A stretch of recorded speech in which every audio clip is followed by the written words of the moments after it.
when you deadass forget to change the music channel. Ugh. It's okay. Hello. We back.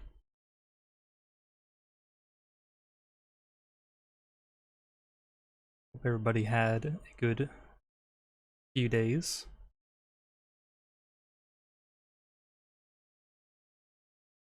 My days were pretty eventful.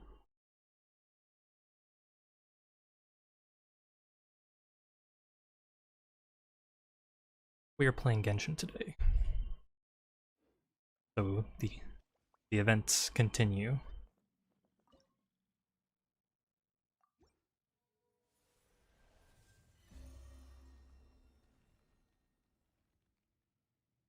I think today we'll catch up on some questing. Oh my god. Another crown for my collection. Yeah, we're gonna do some questing.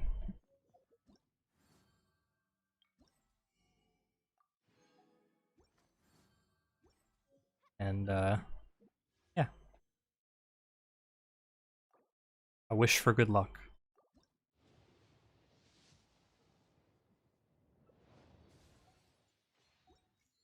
Alright, our luck is gonna be shit.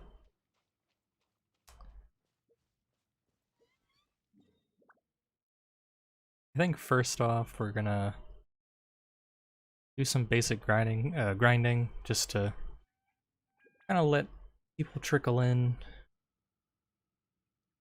and then we'll go do our quests and stuff like that.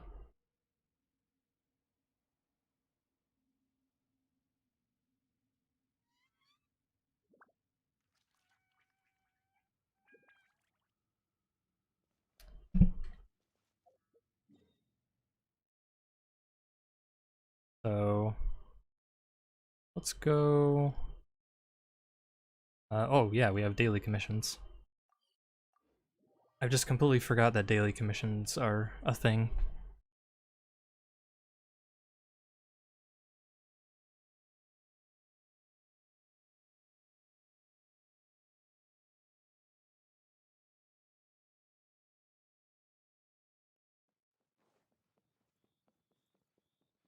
Meow.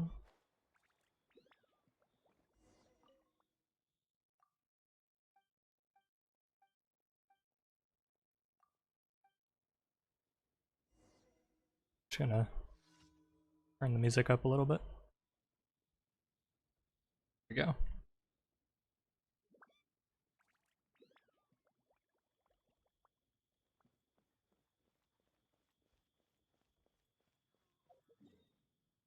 I love Legend of Zelda music. It's great.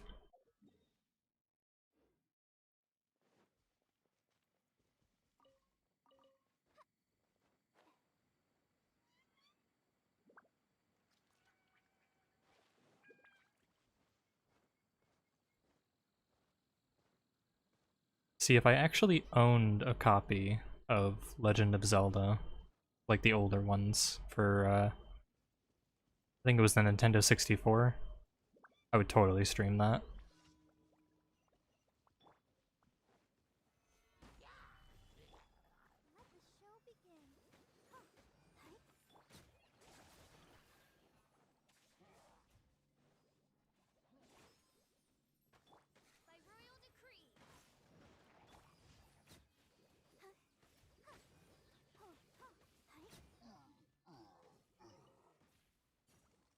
Oh, frozen.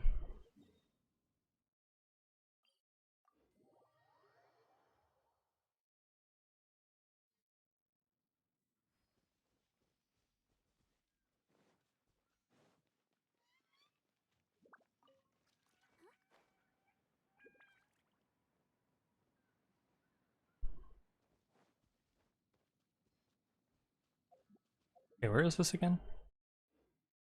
Oh, it's all the way over here.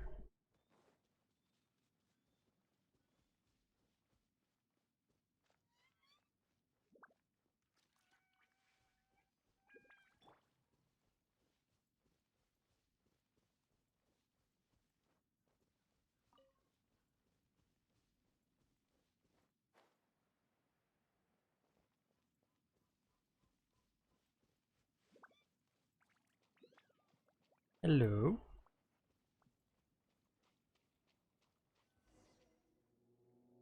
Oh my god.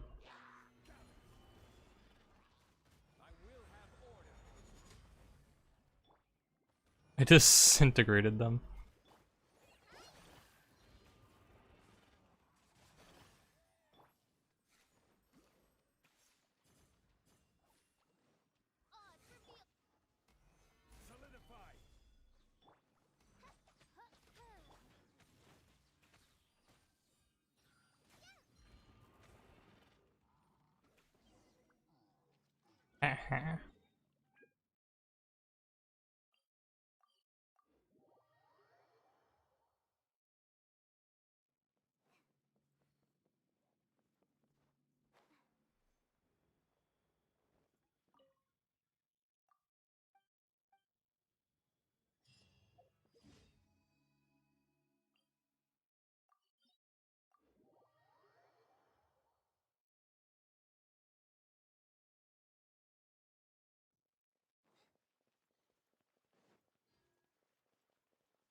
No honor among thieves.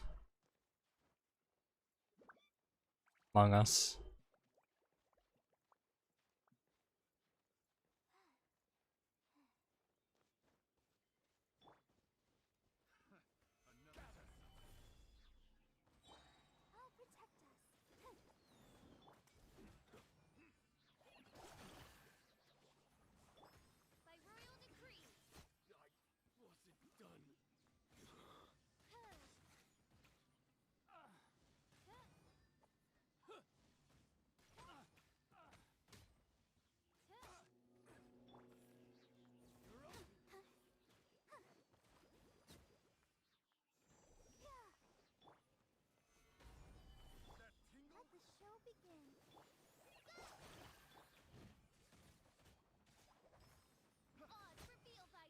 Aha. That tingle? I don't know, you tell me.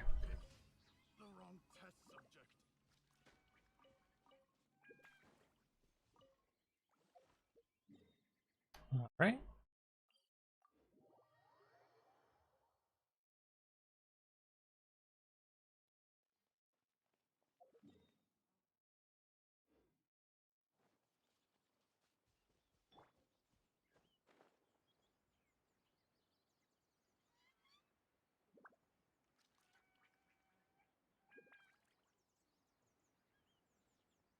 Oh no. There you are, eavesdropper. Old man hops away.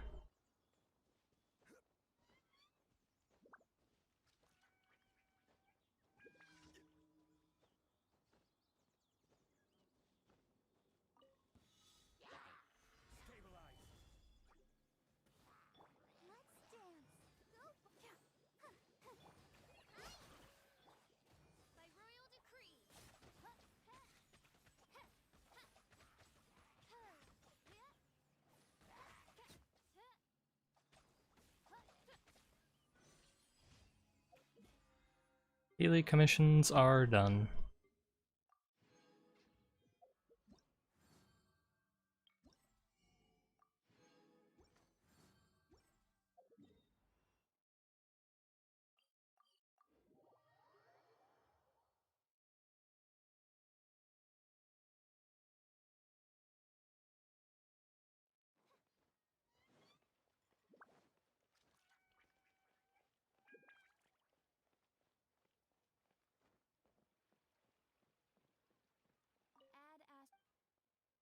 Add ass.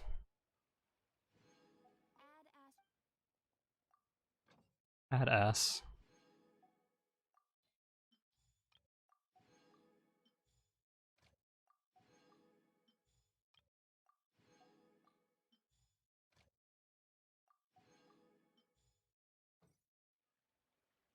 Alright. Cool beans. Alright, so there's that. Now I want to level up my characters. particularly Skarakuchi, Mushi, Mu. Yeah. So we need these. Good thing today's Tuesday.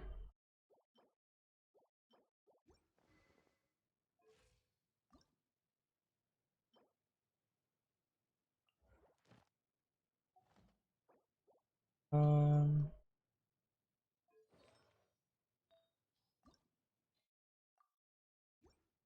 Okay. Which one is the claw again? This one. Actually, let me see if I already have claws so that I can, like, convert them if I need to.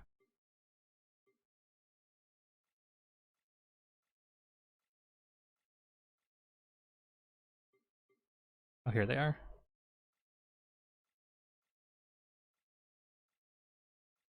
Oh yeah, I can probably make some. I created. No, not allowed.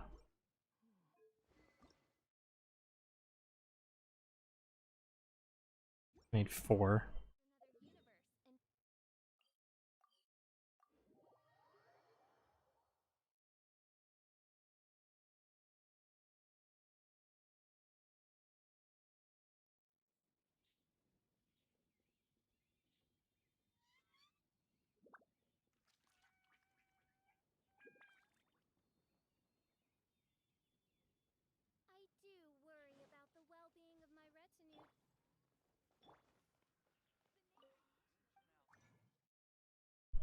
Okay.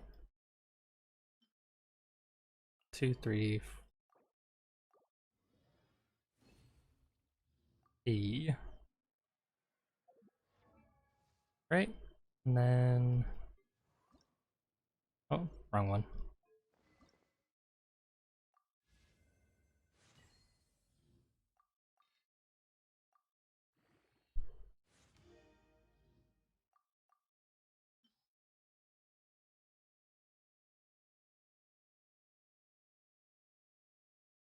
I got a bunch of these.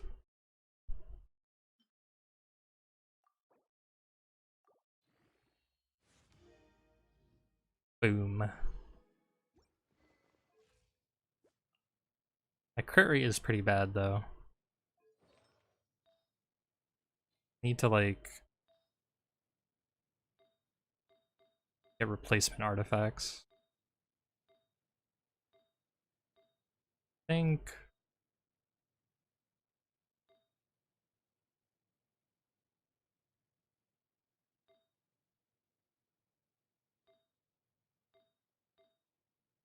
a lot of crit rate percentage, but like it's just not enough apparently. I think this one I'll probably have to replace. HP and defense. Pretty mid. I think we'll do that. Let's go get some more of this stuff. Verdescent veneer, what it's called. Actually, let me check if that's actually the best set for him. Hold on.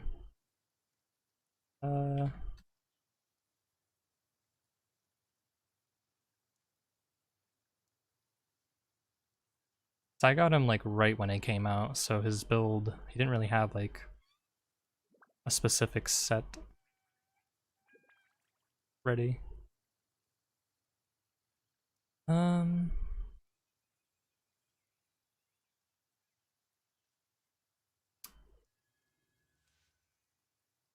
nah. I think he's fine, but I'm still gonna try and get a better piece. Maybe it has crit rate on it. Oh yeah, it's got a bonus. Alright.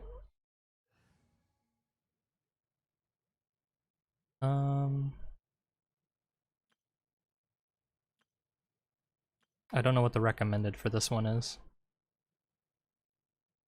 I'll just use Albedo. I haven't used Albedo in a while.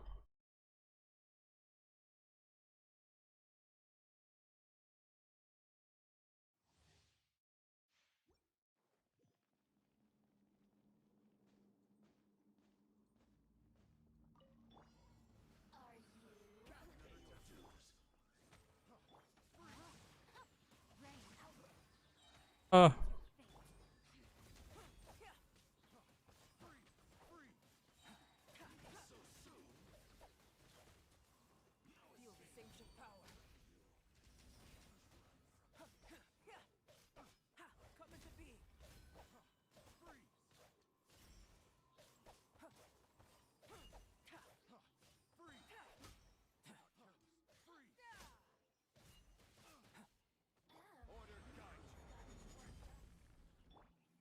Sorry, what? I got you what now?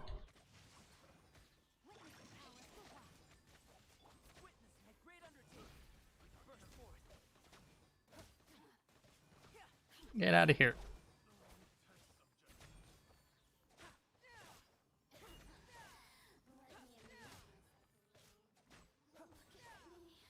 Aha. Didn't stand a chance. Hem. So I'm guessing the 2% bonus means that it's going to do the same thing as the condensed resin. Let's find out.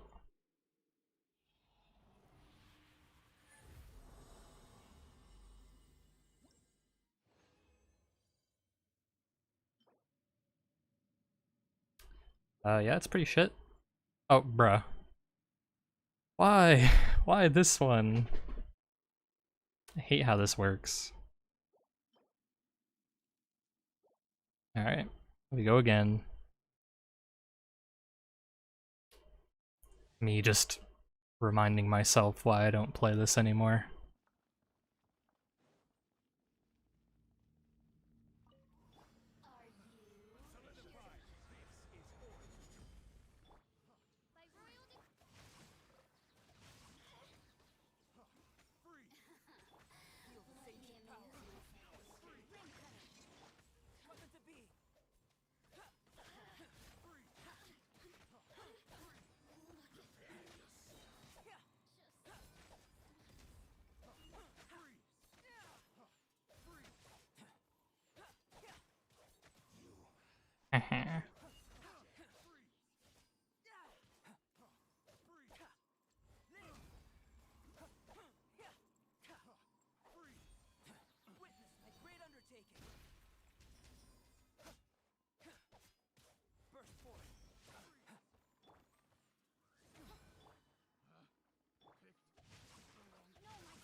Dunked on.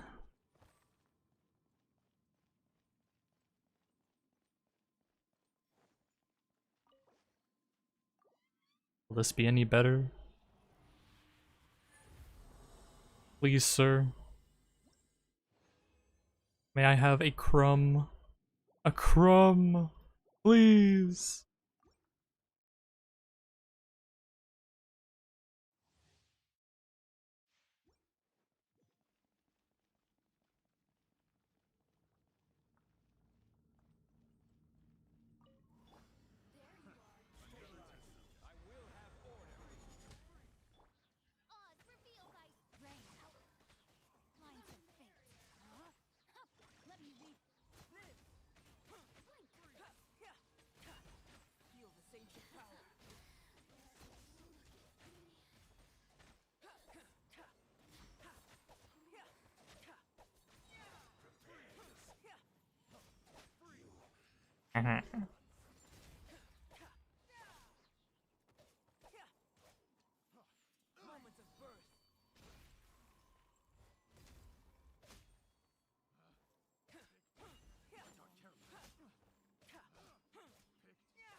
Alright, there's all my bonus gone.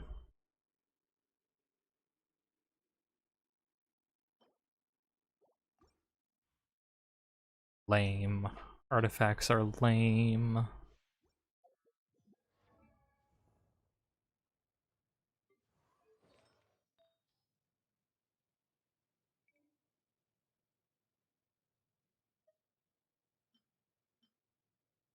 I mean, there's this one that has crit rate, but the main stat is defense, so that's kind of stinky poo-poo shit.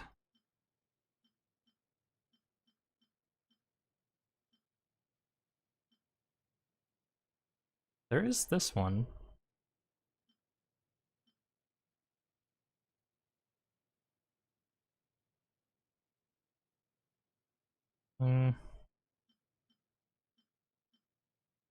It's fine. We'll keep going. If we get it, we get it. If we don't, we don't.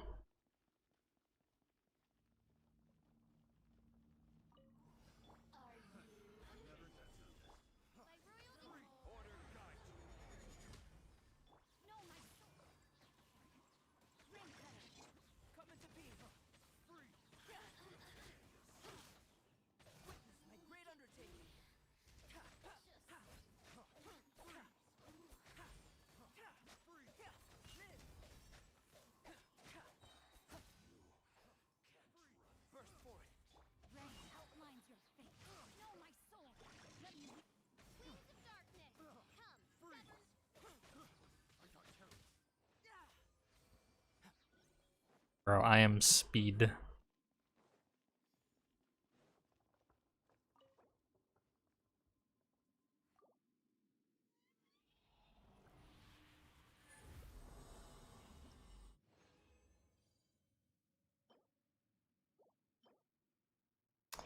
The right artifact, the wrong stats.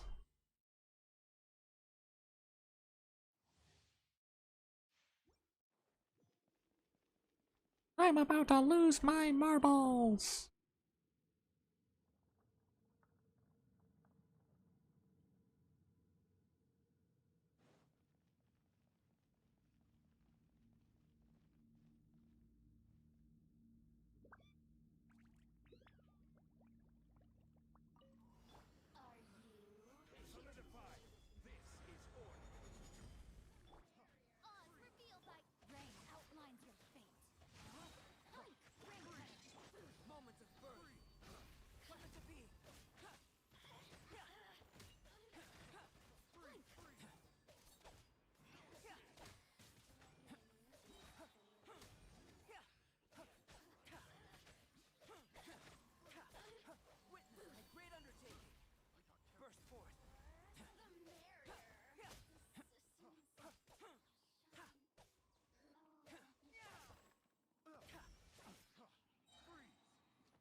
Nope.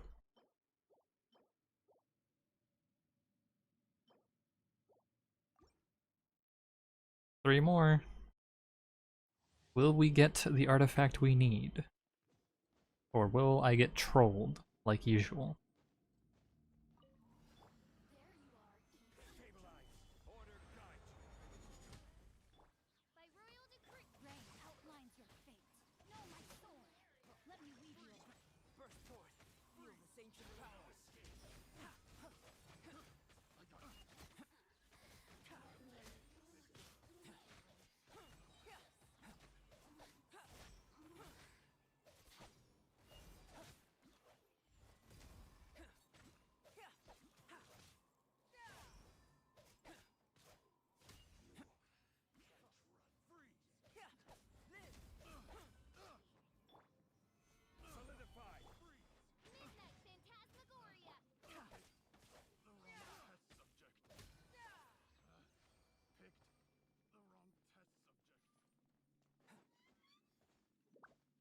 Wee.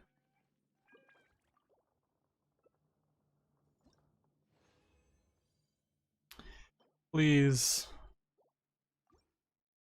Crying. Kicking and screaming.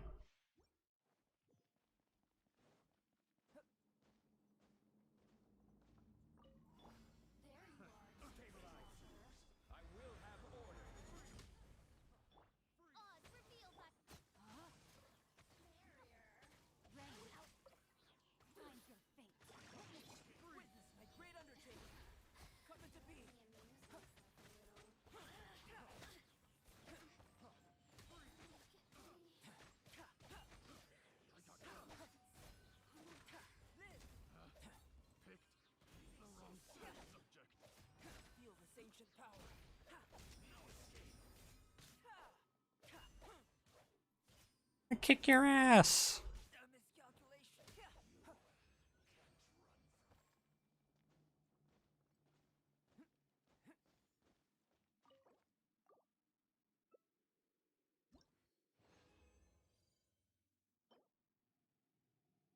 It's not bad, but I really wish that that was crit rate and not crit damage.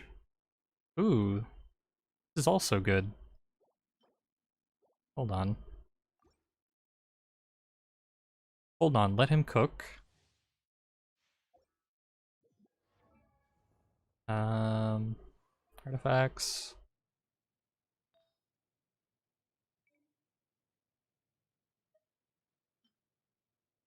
Hey. I mean, the crit rate is less than I would like, but it does come with some extra crit damage and elemental mastery. So, I think let's just see what happens.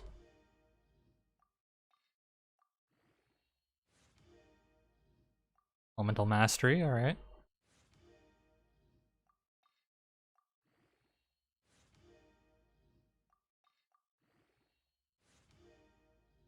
Also elemental mastery, okay.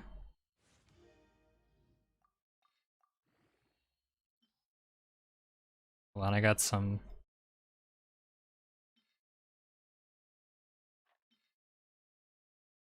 Pretty bad. Yeah.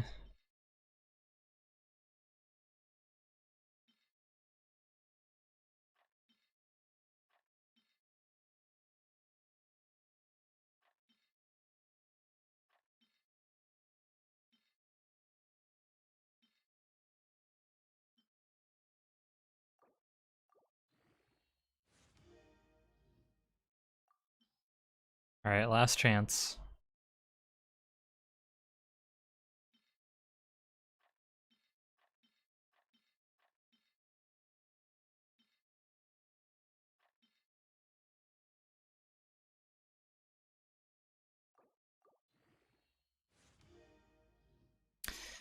Elemental mastery 3 times in a row.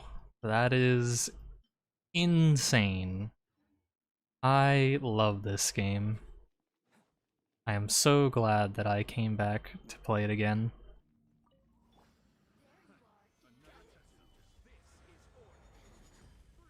What a great use of my resources and my time.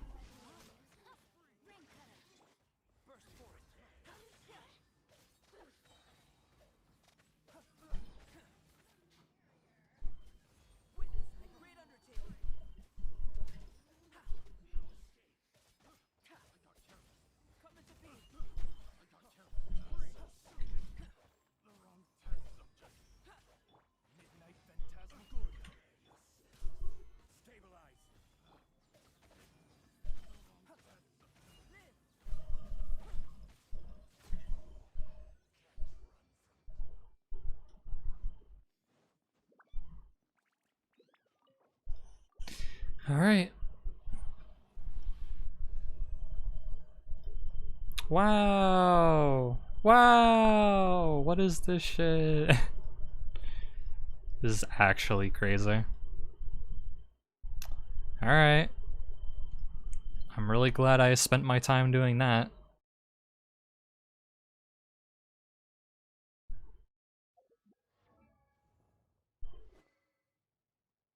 Where is he?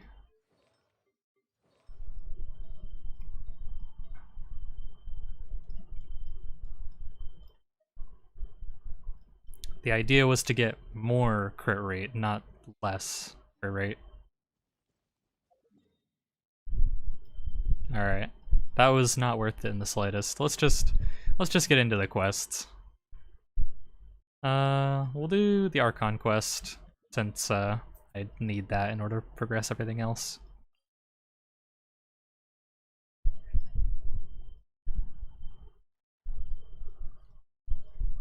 I just hope that because I started a bunch of other quests that hasn't interrupted anything.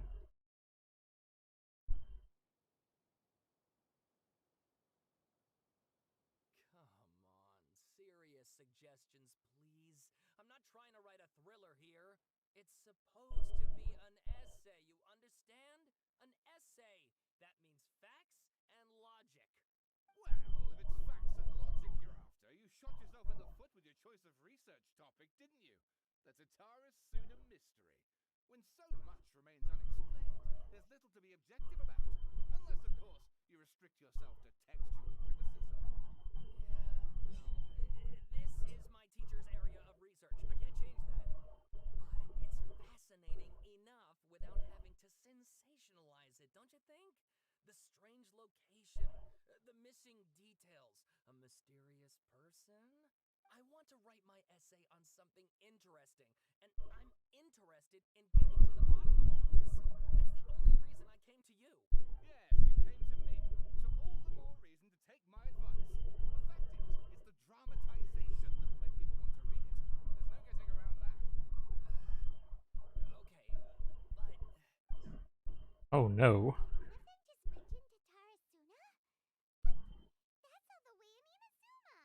What is this about again? I don't remember this at all. Is it just Paimon, or is it kinda unusual for someone in Sumeru to want to write a paper about that?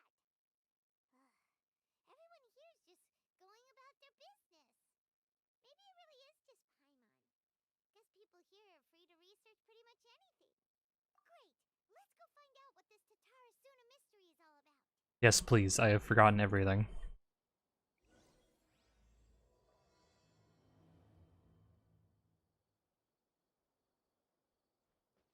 Meow.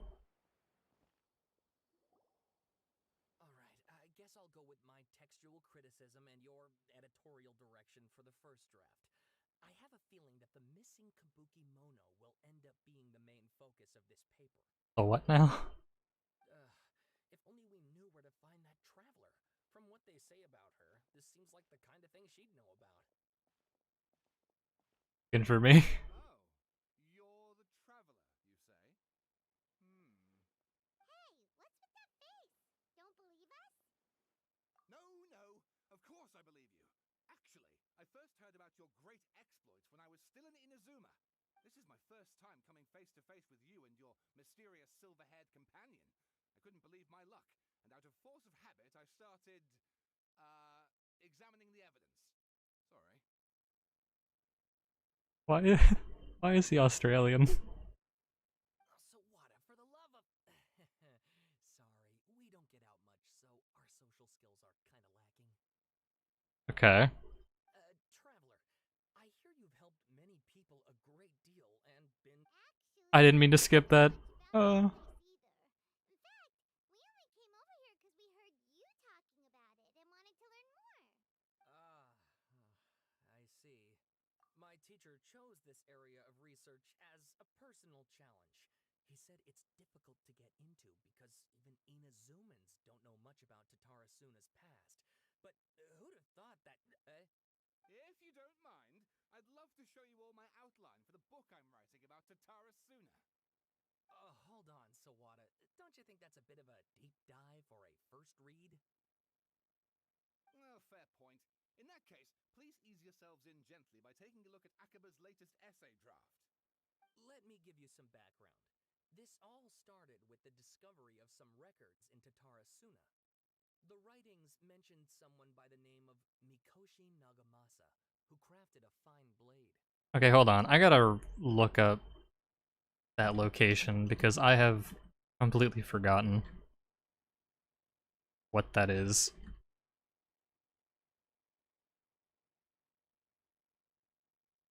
Okay, that's the big reactor thing. All right. Cool. But in the end, he threw it into a fire to destroy it, and killed his servant Katsuragi. Why? Well, no one knows. Apart from the swordmaker, his servant, and the one who wrote this all down, the records also mention a Kabuki Mono. This seems to be an Inazuman word for an eccentric stranger. Someone who dresses funny or acts in an unusual way. That's right. Akaba's teacher has spent quite some time researching these events on the ground. This Kabuki Mono lived in Tatara Suna for a while before disappearing without a trace. And shortly afterwards, as Akaba mentioned, things got pretty ugly. So first this strange person goes missing, then a murder happens? Seems kind of fishy to Paimon. Yes, my thoughts exactly. So I helped out too. I asked everyone I could think of if they knew anything about what happened back then. And wow! Did I get lucky! Stop shouting! Strange Australian man, please. This part's important. I just wanted to make it stand out. It just so happens that a friend of mine works at the Government Records Office. He looked into it for me, and I can now confirm that all the aforementioned individuals did, in fact, live in Inazuma over 400 years ago. Even back then, Tatara Suna was already at the center of Inazuma's smelting industry. The man in charge was a government official named Niwa.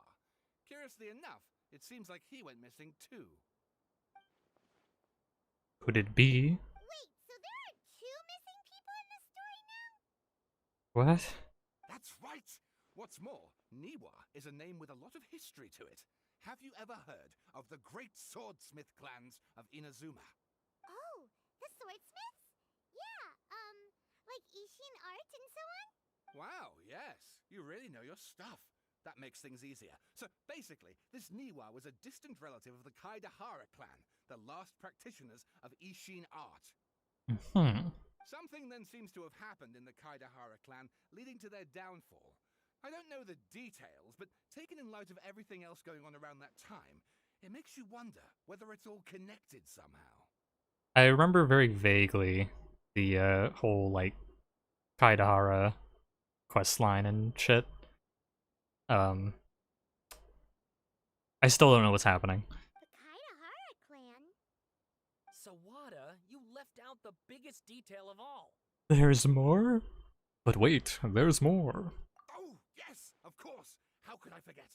Brace your minds, ladies and gents, for they are about to be blown. Or maybe you won't believe your ears. I wouldn't blame you, of course, because in all... Get to the point, for Pete's sake. Just skip that. According to information acquired by Akaba's teacher, the Kabuki Mono was not a human, but a puppet. A puppet? Poopit? Shogun puppet that the Electro Archon made should be ruling Inazuma with her as we speak. It couldn't be her. Has to be the balladeer. But what was he doing 400 years ago in Tatarasuna? Aha! Judging by the looks on your faces, you do know something after all. No, Paimon just meant, how creepy. The way you described it makes it sound like a ghost story. I agree, it does. But considering that non-human races in Inazuma are by no means uncommon, spooky events are to be expected. Spooky. And that's exactly what my book is about. Please, take a look. Alright. A man arrived in Tatarasuna around 3 in the afternoon. From afar, he spied laborers walking along the mountain roads toward the factories, their shoes scuffing along the jutting stones. I bit my tongue and it's making it hard to read. They walked like people convinced that so long as they reached the fire raging in the mountain's belly, they might extract from it gems beyond price. The mood that the sight inspired was ineffable, beyond mere description for those not present to witness it. The man barked a cheerful greeting and sprinted to join the procession. There, a towering character who stood half a head taller greeted him with a heavy slap on the back, and yet his words were filled with respect. Do my eyes deceive me? Sir Miyazaki. Oh my god, Miyazaki! I cannot think that the return trip here from Inazuma City could have been easy on you. Miyazaki smiled like a young man taking the first steps on their journey, expression relaxed. Why, Kutsuragi? Inazuma is the realm of the almighty Shogun. I sailed upon the fastest ship, strode upon the swiftest sea routes. What dangers could I have possibly faced? And what about the good news? There was some, naturally. The two burst into uproarious laughter, roughhousing with the other workers until the path's end. Do I have to read all of this? Oh my god, it's so long! I guess I should. Okay. A young man dressed in a linen shirt and wearing a headscarf gazed into the dancing flames of the furnace before him. Now the flames of a forge are unlike any other, for their intensity affects the resulting integrity of both metal and blade. So too then was the flame watcher an unusual individual. At his fingertips sat a lizard, and on his face he wore a smile. The workshop was huge and the furnace was deeper within. A reasonable person might think that there should have been many working alongside the watcher, yet he stood alone. Only when I just read this and I can't read it again. Katsuragi and Miyazaki strode into the room did the watcher turn. The watcher was Niwa, armory officer and administrator of Tatarasuna, born to the Niwa clan, which served as one of the 3 pillars of the Ishin art. Niwa never argued with his siblings and was a worthy successor by all accounts. The post he received, as a result of his high standing with those in power, served as a statement unto itself. Miyazaki handed a well-bundled text to Niwa as he adjusted his expression and said, "It is as you have said, sir. The elders of your clan in the city do not think highly of our plan. Yet I still believe it is worth a try. As such, I have found the proper vendors and procured the materials that you requested." Niwa studied the text and nodded. "We should try some of these new forging techniques, whether Kaidahara says yay or nay." Katsuragi frowned, and with a sigh he said, "Forging is a precise and difficult undertaking. You know this better than most, sirs. And still you seek improvement each day with terrifying drive. Ah, should my lord Nagamasa hear this, the sourness in his face shall be hard to miss." Oh, you gotta drink water.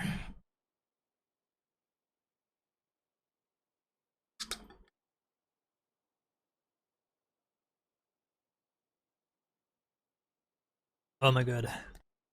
Reading takes a lot. So I don't like it.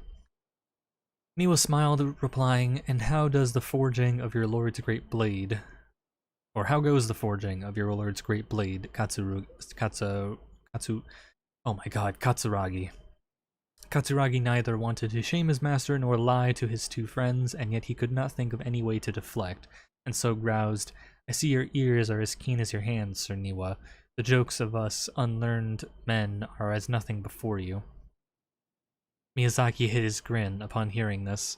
Niwa released the lizard from his hand into Katsuragi's palm, but just as more words were to be exchanged, someone came walking nearby, their footsteps light with the celerity of youth.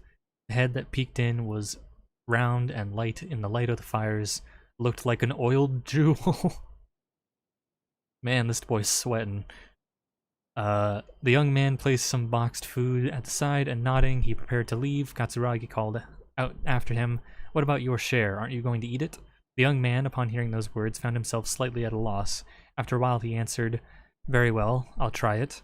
You're welcome to the food. We are all the same fare after all," Niwa said.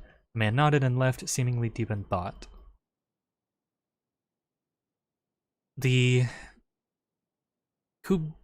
Kabukimono was by the coast. Sunset fell to the accompaniment of darkness.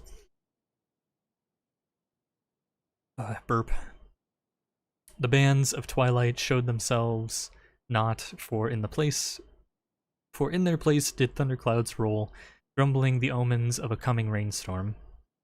Darkness filled the flesh of the sea, and the dusk bade the clouds to kneel upon the land. Its what the fuck? Its supplication, mirroring the kabukimono with knees bent and face pointed toward the waters. None passed that way, and none knew what he was waiting for in silence. Time passed, unmeasured and uncounted, till a black cloud suddenly tore free from the sky and began to circle the kabukimono, bearing down on him like a nightmare. Though he was not aware at first, after his studying gaze was refined by time, he understood. This cloud had marked him from the very start. Outbound, a fishing boat drew near, the lights of its bow flickering in and out of sight beneath falling sheets of rain. A mist unspooled across the area, stealing a sight from the fisherman. Repeatedly he exclaimed, "It is but dusk. How are my eyes darkened? Is there someone that can deliver my boat upon safe tides?" Like a falling spear, the black cloud reached the bottom of the boat and was joined in its bereftness of direction. Like a charging beast, they plunged into the shoreline. Scant steps away, the kabu kimono stood idle, slant his head to study the grand wreck. Not but half an arm was left of the one who had cried out for help, and with a plop, it landed at Kabukimono's feet. He crouched to better study the object, straining against the urge to take a bite out of it. I'm sorry, what? Not but half an arm was left, and he strained against the urge to take a bite out of it. Is this bro a zombie? What is this? Yet he did not, for the dark cloud swirling down had already picked the remnants of the ship clean. The Kabukimono stared at it blankly, like an awakened dreamer. When he returned to himself, the clouds had scattered as if they had never been there at all. As for the ship, could it have been struck down by a storm? Who was to know? Not the Kabukimono. Katsuragi rushed to the doorway and shouted, "My lord, things go ill at the furnace. I have searched for Sir Niwa, but there is no trace of him. And much time has passed since Sir Miyazaki left to seek aid, but he has yet to send us any missive. Look." Mikoshi Nagamasa turned slowly, his face grave as one attending a funeral. He spoke then, his words heavy laden. "I wish not to say such words, Katsuragi, but Sir Miyazaki may never return." Katsuragi peered past Nagamasa's board, stiff shoulders beyond the windows. The clouds above boiled in waves of black, as if darkness now was the only weather, and might even morph into an abyssal beast and devour Tatarasuna whole. Over 10 people had already perished. That was why... Katsuragi recoiled as if struck. Yes, it was coming back to him now. In dribs and drabs, that was why they had set out to seek aid. Miyazaki had been the first to set sail. The clouds had only just begun to form then. Traveling from Tatarasuna to Inazuma to ask for support was normally no great feat, and yet there had been no sign of his return. Then a second ship was sent, followed by a third and a fourth, until Kabukimono himself had departed upon the tides under foul skies and ominous fortunes. It had been Katsuragi who had brought him back and treated him as his own, and it pained him greatly to see the lad go, yet the situation in Tatarasuna was severe. Even should they sacrifice more lives, it would have been worth it to gain assistance from Inazuma City. Niwa was gone, and none could find him. Afterward, Nagamasa led a search party into the mountains and area around the furnace, all to no avail. Folk began to wonder if Niwa might have encountered an accident, but worry soon turned to suspicion, and they wondered if he had fled, unwilling to bear the sin of having caused these incidents. Ugh, my throat. The people grew even more suspicious, and Nagamasa himself strained against his discontent and fury. His face had grown to resemble the rumbling clouds above.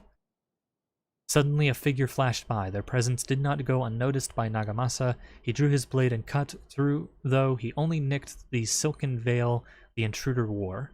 For a moment they swayed, and then, like a marionette pulled by strings, they moved behind Nagamasa, laughing darkly. "Are you seeking someone, my lord?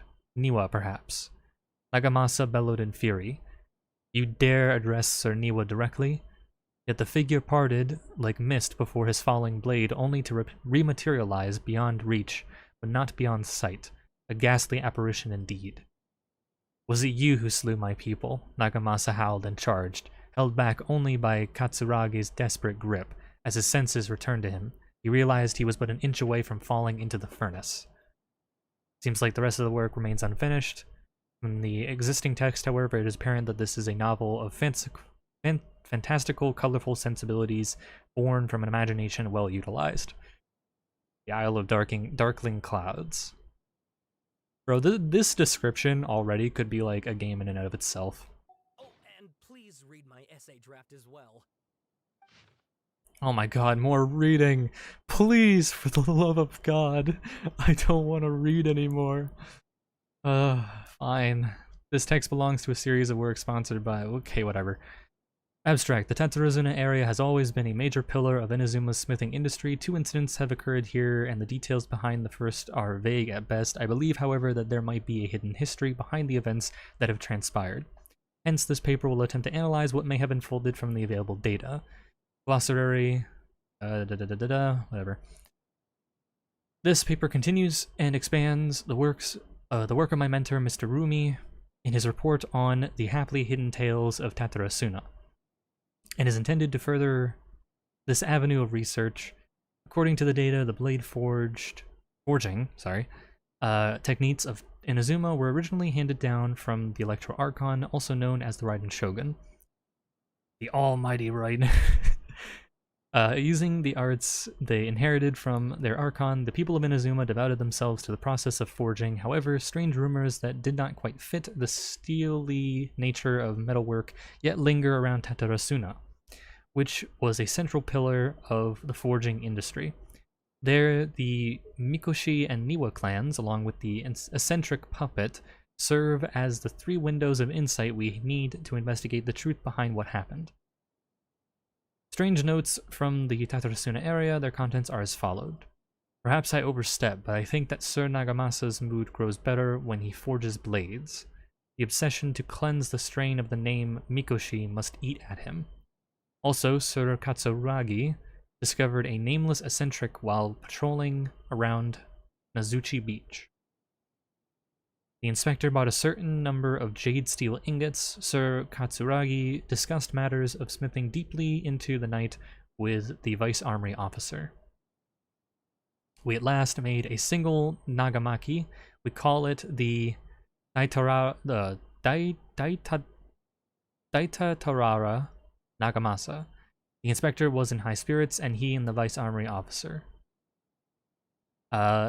Nozomu was so taken by the beauty of that that he drew a picture of it, and he performed a sword dance with it with that wandering eccentric. And we could not find that eccentric. The inspector flew into a rage and slashed Katsuragi. The great blade cut deep into the flesh, cast his own nagamaki into the furnace's flame. Nozomu could not abide by that order, and he drew the completely melted weapon out of the furnace. He was horribly burned. Nozomu died that night. I dare say that while Sir Katsuragi may have committed malfeasance, I don't know what that word means, it was out of the goodness of his heart. Kinjiro hid the nagamaki and Nozumu's drawing in the arsenal. Nagamasa is harsh, but also knows right from wrong. But even so, he is not amendable to reason. His name indicates one obsessed with purity. Still, I and some households of Tatarasuna have not been blinded by the matter of Nagamasa's mother, Chiyo, and we trust him. I also remain unwilling to forget the joy of creating the Daitatara Nagamasa with him, and that joy of watching that nameless eccentric perform that sword dance with Katsuragi. Before we withdrew, we should have divided the arsenal key into 3 parts, one for the inspector, one for the armory officer, and one to be left in Tatarasuma itself to prevent theft. But we were in too much of a hurry, and neither the inspector nor the armory officer could be found, so I was bold as to hide the 3 pieces within treasure chests in Tatarasuna. The 7 notes mentioned prior have been scattered across the Tatarasuna area. Among the 7 notes, 6 seem to be off good physical integrity, though they all look quite old, while the last one looks more recent. I believe that the first 6 notes and the last are of different time periods, though the gulf in years between them needs to be verified. The contents of the first 6 should also be related to each other, as the incidents mentioned are quite consistent with one another. Rumi once mentioned in the Happily Hidden Tales of Tatarasuna, hereafter known as Hidden Tales, that in the past, researchers from Sumeru had investigated the cultural histories of Tatarasuna and Inazuma. Though the place has fallen into some degree of disrepair since the Hidden Tales were written, things have improved since the time when I wrote my original article. Regardless, what used to be an area of major industry remains a place most inhospitable, and the residents of Tatarasuna may be found living and dwelling by the waters The residents, when questioned, told the researchers of Tetarasuna's Golden Age centuries ago, when it was administered by Armory Officer Niwa, Vice Armory Officer Miyazaki, and Inspector Mikusho Nagamasa. Yet, the elders among the locals with deeper ties to the regions also seemed to stress the fact that there were strange rumors surrounding their homeland's past. Ugh, jeez, I gotta drink more water.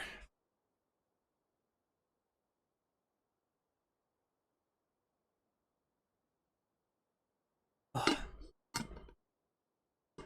Ooh, reading takes a lot.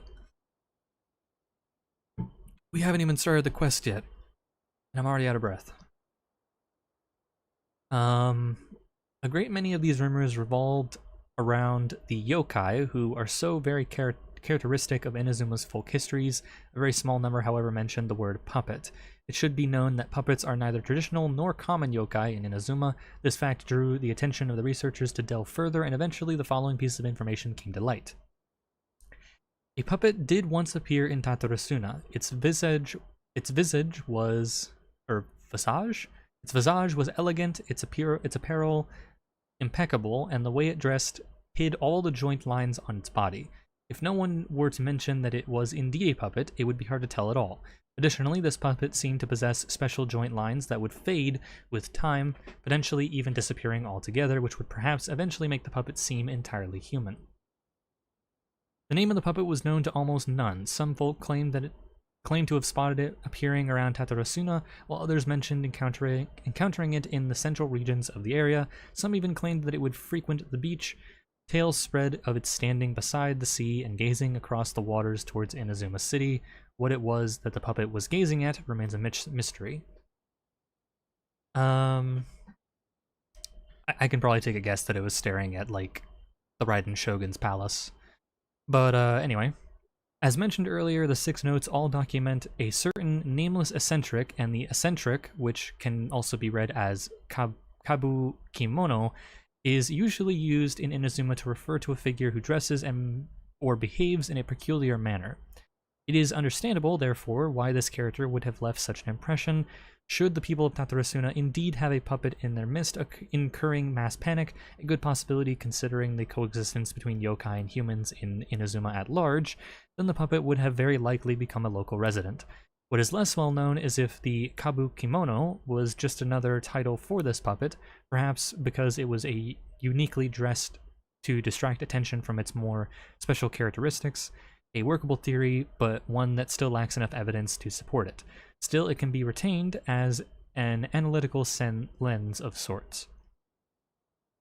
The list of individuals related to Tatarasuna has been compiled here based on historical documents from Inazuma. Starting from the administrators, the records are as follows. Pardon me. That shamrock shake I had earlier is coming back to haunt me. Okay, Armory Officer Niwa. Full name, Niwa Hisahide. Hisahide? I don't really know how you pronounce that. He was the inheritor of the Ishin art and successor to the Niwa clan. His family, along with the Akame and Kaitahara clans, were together known as the Ishin Sansaku. Records show that Niwa was a modest and intelligent individual who displayed remarkable talent in the administration of territory and people. His eventual whereabouts are unknown, but he was suspected to have left Tatarasuna with his family following the incident. Vice Armory Officer Miyazaki, full name Miyazaki Kaneo. He was Niwa's second in command. His origins are unknown, and he's primarily assisted Niwa in forging and personal management.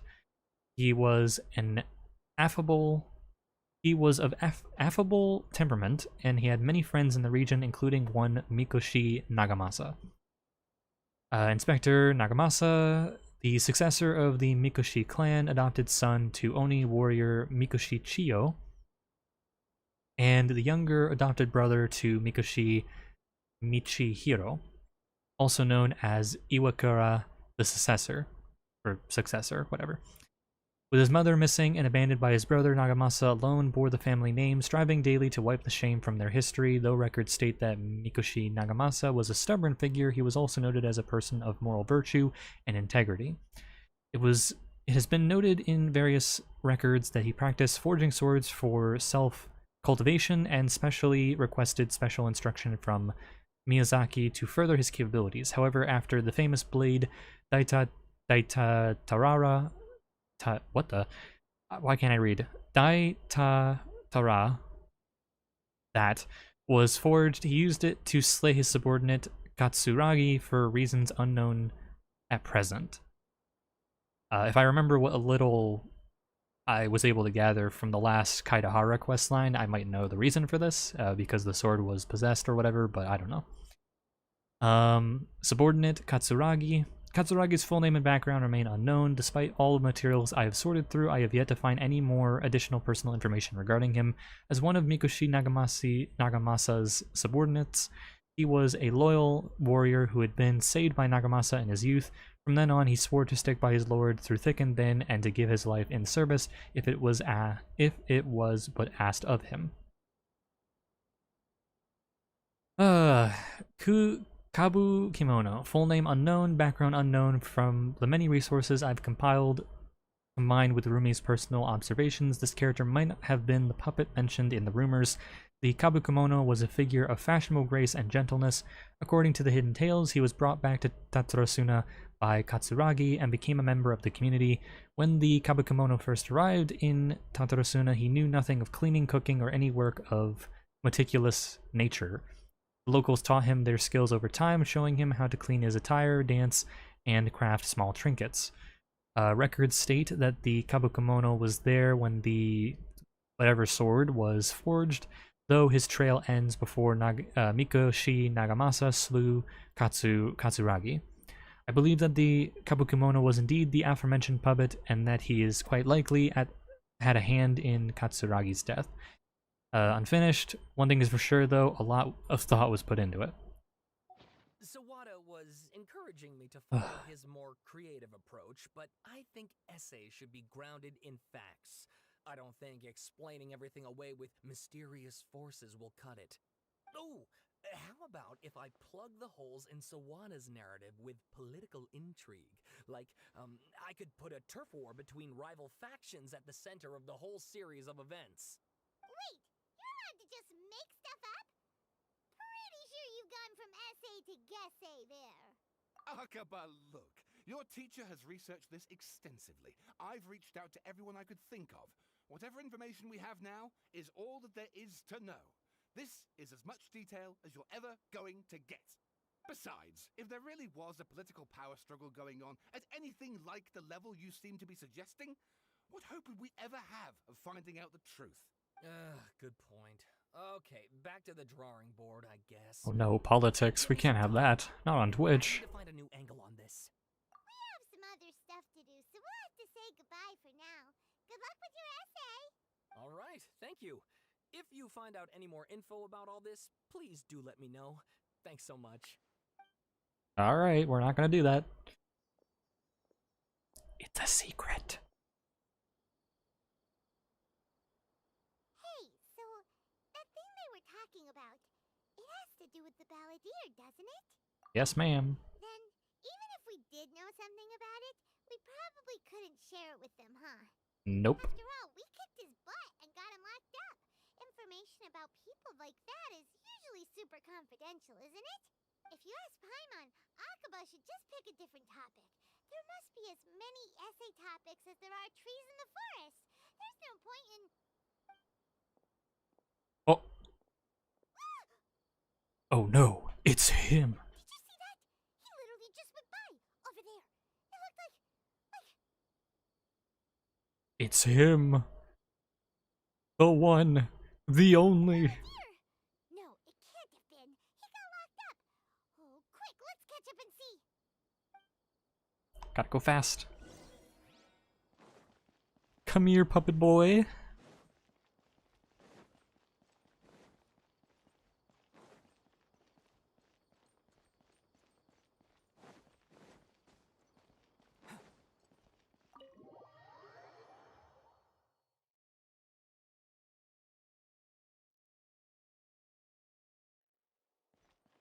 Talk to Nahida. What up, Nahido? Oh my god, there he is. It's him. Traveler, Paimon, there you are.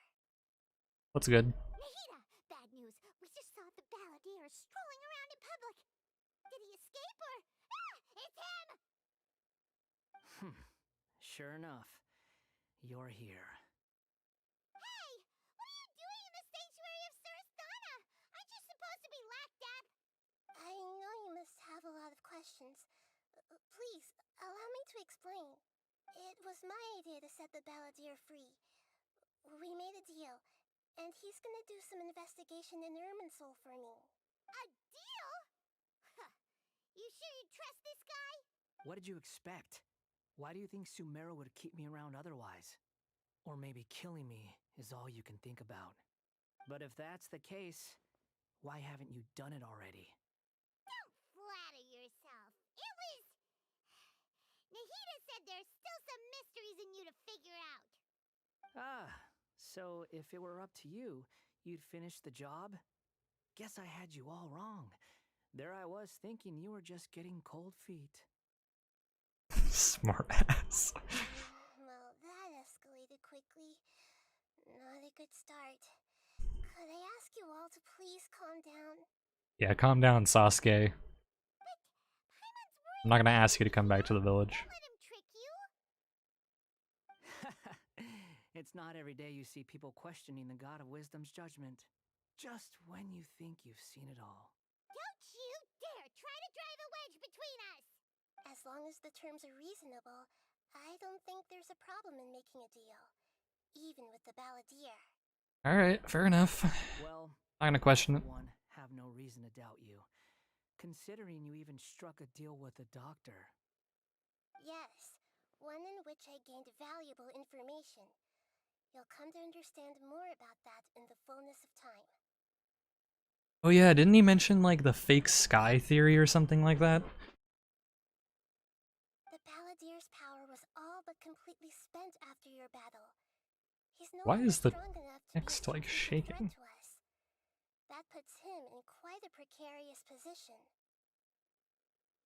Plus, he's a former harbinger with knowledge of many of the Fatui's sensitive secrets. Being stuck here in Sumeru could make him a sitting duck, depending on how the Fatui plan to respond. Okay. Wait a second. Farmer? You mean he's not a harbinger anymore? I take no pleasure in saying this, but it seems as if the doctor had no intention of welcoming back a loser, so... Damn. Tossed you out like trash. Sometimes it's you using them, other times it's them using you. Most human relationships are this way. Certainly all the stable ones are. That's how it was between me and the Fatui, and also between each of the harbingers. So as long as you have some value to offer, nobody will ever abandon you. But after recent events, even I have to admit that I'm not worth quite what I used to be. Really, what a crying shame. Well, if the Fatui are gonna reevaluate my utility, I need to have a backup plan for myself. As we discussed, I don't like causing harm to living beings, and you said you need protection. So, why not join forces with us?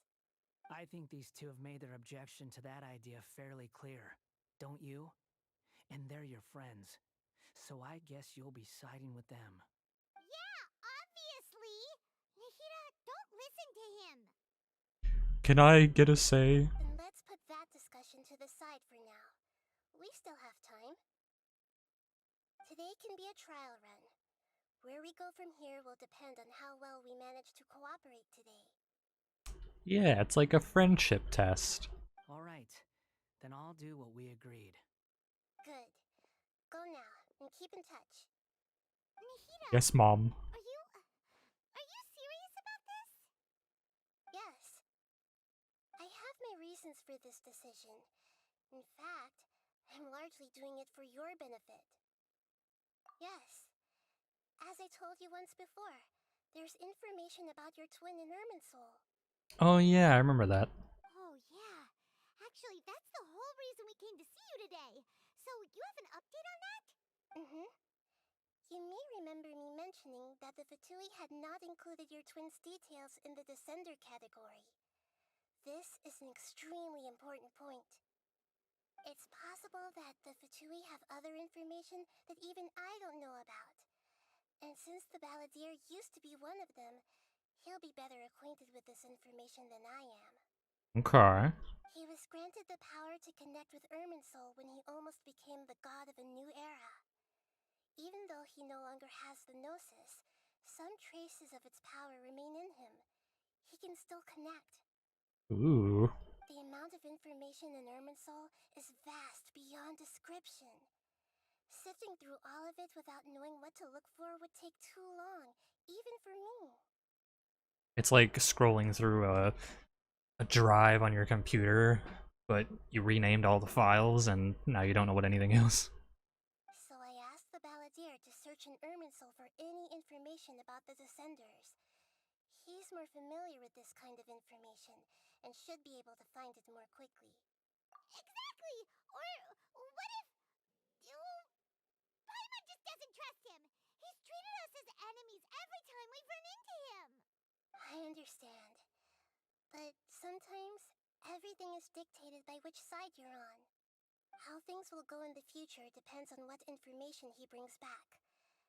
And Traveler, I know what your heart desires most of all. Bring me my brother. Our minds have connected several times before. There is a corner of your heart reserved for an intense longing. A feeling of being all alone in the dark, searching for the one candle whose light still burns. As Sumeru's deity, it is my responsibility to be on guard against the Balladeer. But as someone who counts you as a friend, I want to do something for you. If this deal with the Balladeer can give you the answers you've been longing to find, then it's worth it. Except it won't, because that's how it always works. That's why there's like 2 or 3 more regions that we have to fucking go explore. It's my pleasure, really. You're Sumeru's hero. You've more than earned it. Paimon's still worried about this idea. Is there anything we can do to help? I was going to contact you about that, but then you suddenly showed up on your own accord. Seems like we have a telepathic connection. Well, I mean, I also saw the Balladeer going spooky ghost mode. In fact, I was going to ask you to supervise the Balladeer on my behalf while he carries out the task I assigned. Even though he only has a fraction of his full power left, that's still a fraction of a former Harbinger. If you could accompany him, it would put my mind at ease. Of course, I'll be there to help guide you through Irminsul from the outside. Got it. Great. Thank you. Prepare yourselves. I'm going to transport you into Irminsul. I'm going to the special tree. Wow. It looks pretty different here compared to last time. Ow. The colors are gentler. Guess that must be because Sumeru's at peace now. Look at that. Hot on my heels. You know, you didn't have to cut your catch-up short just to keep me company. Oh, but I guess you panicked when you realized that I might enter Irminsul ahead of you. He just sent me to babysit you. Shut your beak, jailbird! No way a prisoner gets to be so smug! I understand that prisoners have to put up with harassment from the guards. But right now, I'm on temporary release. So maybe you should think about backing off a little. Sounds like a successful rendezvous. Hi, Nikita. I need to be quite clear about something. In a few moments, you'll be entering into the innermost region of Irminsul. It is an environment like no other, and the most important place in all of Sumeru. Unlike anywhere else, Irminsul's inner region consists exclusively of torrents of information. Torrance. You must put aside your differences and be extremely careful as you navigate your way through. I know there are many grievances between you, on both sides, but it is essential that you remain calm after entry. This is as much for your own safety as anything else. Yes, Mom. Fine. Let's call it truce. But only till this mission's over. Let's cut each other a little slack, shall we? We are gonna be traveling together after all. Per my agreement with Lesser Lord Kusanali, I'll be at the front. It's my job to lead the way and get rid of any obstacles in our path. All you have to do is keep your pretty eyes open and try not to fall behind. You sure are confident. Paimon will give you that. You make it sound like you're even more experienced at adventuring than us. If there are no further objections, I suggest we get going. Or did you need some time to mentally prepare yourselves? Ugh, the snark on this guy. It's unbearable. We can start now. Erminsoul access granted. Initiating connection procedure. Oh my god, it's just like a computer. I'm going into the Matrix. Is this a small sapling? Oh, darn it! Come on, let's catch up with him. Get in there.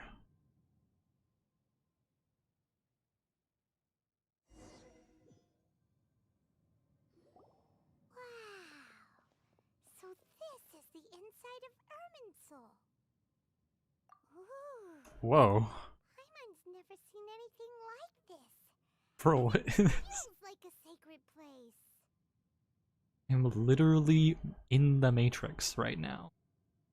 Erminsoul is closely intertwined with the entirety of Tevat.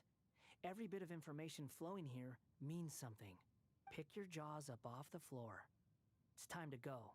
Why is it that Paimon just wants to do the opposite of everything he says? Lesser Lord Kusanali, we will now proceed to the heart of Erminsoul. Can you still sense where the heart of Erminsoul is? Yes. Permission to begin searching for information there? Permission granted. Go ahead. Let's go. Stay close. Don't go running off. Hey, so say we did go running off in here. What would happen? What are you smirking at? You'd be disintegrated. I was just imagining the look on your travel companion's face if you went and got lost. Anything's possible in here. You can't rule anything out.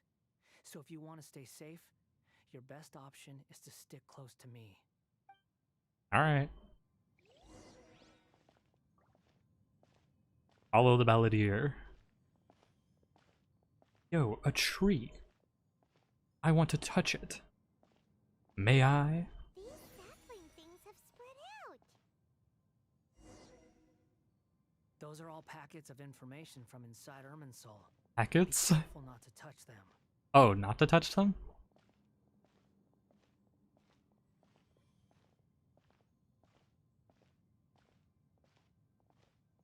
But I want to touch it so bad. It looks the same in every direction.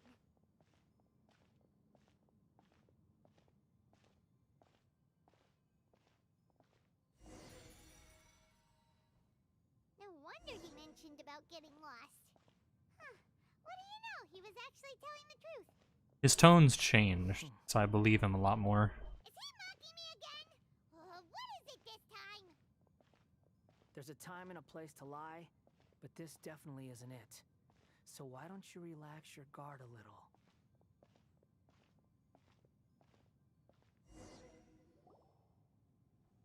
Alright, we're here. Here. What a huge tree! Lesser Lord Kusanali. Good, you made it. Are you ready?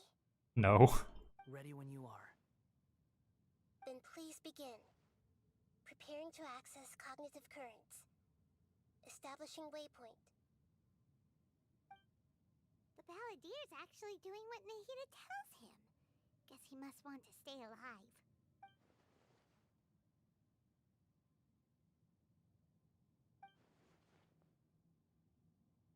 Strange individual. The rest is up to you. If you discover anything at all, make sure to share it with us. Will do. Huh. For once, we're the ones with nothing to do. And I have a feeling that now that she said that, there's gonna be something we have to do. Traveler, Paimon, would you like to talk? Yes, I've also invited Paimon to join. Bro invited her to the Discord call. What the fuck is happening? Bro, I've set up a Discord call in your mind. Please join. Huh? What the? We can talk to each other inside our heads? Yeah. That's part of it. Plus, we're all friends. There's nothing wrong with us talking like this once in a while. Paimon's never tried this before. This is great! So, Paimon's been wanting to ask you something. Don't you think the Balladier's a bit of a walking contradiction? He's always talking back, but he seems to listen to what you say. As I've told you before, there are still some mysteries for him to resolve. Things that are clear as day to me, but that he has yet to understand. Perhaps today will be the day that he finds some answers. Well done. Smart and attentive as always.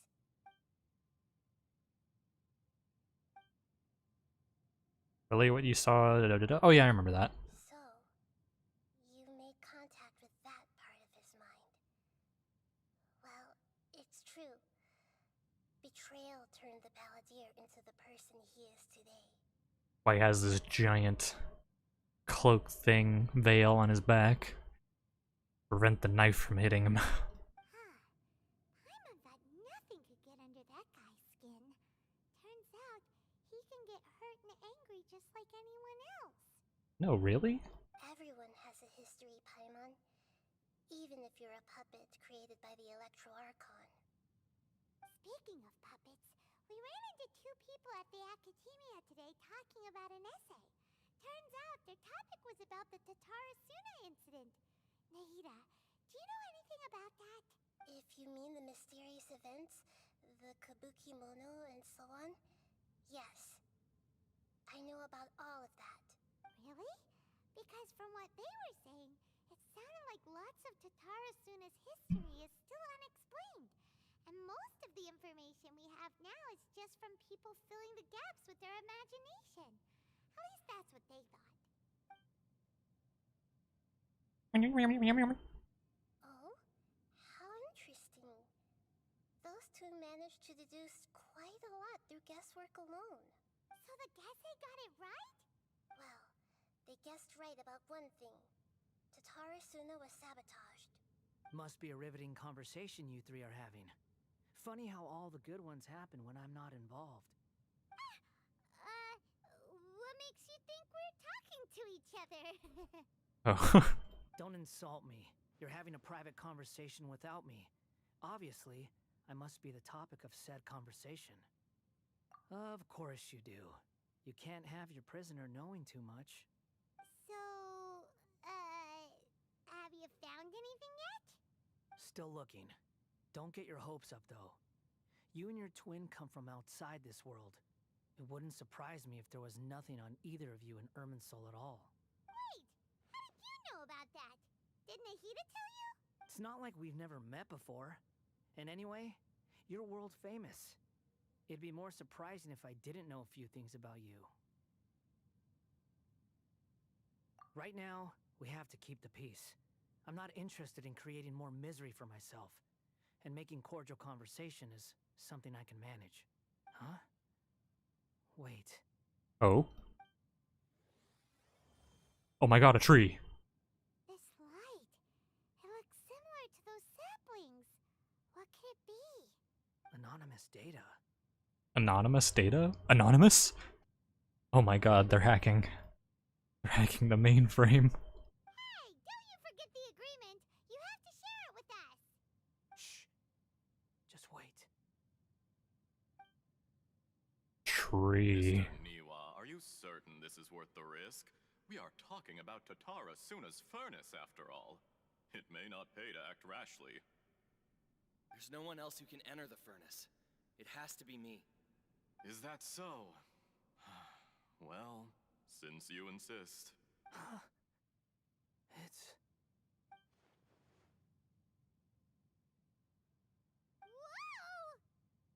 Whoa, brain rush. Oh my god. That was an effect. I have been in Tatarasuna for some time now. You have shown me great hospitality, as has Mikoshi Nagamasa, and indeed, everyone else. Under your leadership, Tatarasuna is a warm, welcoming place, like a giant village. People are gainfully employed, their lives have purpose. They are motivated.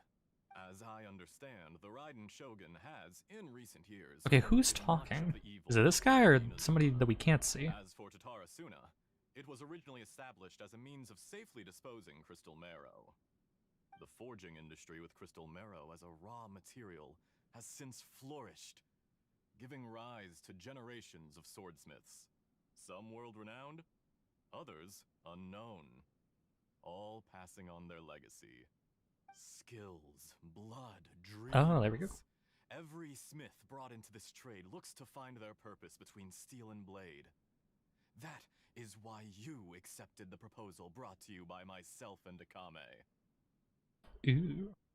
Yes, well, were it not for you coming to Inazuma and happening to make Akame's acquaintance, the two of you never would have joined forces. And he would be the first to admit that there's no way he could have revolutionized our forging process like this on his own. At least not on the same timescale. You allowed Akame to take all the credit for a method that you jointly developed. He sold it to me, and now every piece of ore here is smelted using the new technique. Even now, you remain one of Tatarasuna's key consultants, working right here alongside us. I believe it is you, sir, who are truly responsible for the changes in our manufacturing and forging methods. You flatter me. From the outset, I saw much that was commendable in the forging industry of Inazuma, and it has been my great honor to befriend you all. So you say, Escher. But is this really the truth? I have a feeling this Escher guy, Escher guy, is not good. My good sir, what do you mean? A sarcastic tone. I tried to resist thinking it was all connected, because I didn't want to speculate. And I didn't want to believe that things could turn out this way. What have we gained from adopting your new technology? Ominous black smoke? Mounting production problems? Worker fatigue and casualties are up and continuing to rise at an alarming rate. And recently, as you well know, someone died because of that strange filth inside the furnace. We've kept the truth from spreading outside, but still, I suspect you understand it better than I do. None of the people who went out to get help have come back. Now, our mutual friend, the Kabuki Mono, is taking the Golden Feather to Narukami Island to seek an audience with Shogun. This is our last hope. But that doesn't faze you, does it, Escher? Nothing does. Otherwise, why would you still be standing there with that smile on your face? Those are not the eyes of a good man. I'm just surprised that you finally chose to be so sincere. I'm sure you've been harboring these suspicions for quite some time. See the knife on his back. Mikoshi Nagamasa may have noticed that there was one common denominator among all these events. Namely you, Escher. But Mr. Mikoshi is more cautious than I. He does things by the book. After all, Nagamasa is the adopted son of Mikoshi Torichio, the yokai struck down by the Shogun's own hand. If he truly seeks to redeem his family's honor, an abundance of caution is well advised. You're well informed on the subtleties of his situation for a mechanic all the way from Fontaine. Are you sure you're not a little overqualified? Why, Mr. Niwa, are you suggesting I find a job as a diplomat? Sadly, I am so very attached to my craft. I hate his eyes. They just scream, I am evil. Enough, Escher. I'm here because an evil force is raging inside the furnace. And someone needs to take your new device inside the high-risk zone so we can absorb it and put an end to the problem. I'm in charge here. and I'm about to take some responsibility and head inside. Probably to my death. But what about you? What are you still doing here? Judging from the look in your eyes, you don't seem to trust me. Drop the act. We're past that now. Whoever you are, it looks like your plan to destroy Tatara Suna has worked. I just want to know what you're still doing here. What's left? Don't you have all your answers by now? Bruh, if it wasn't obvious. Honestly, I'm just waiting for the right moment.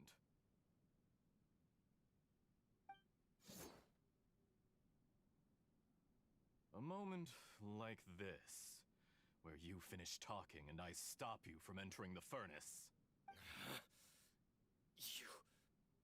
You...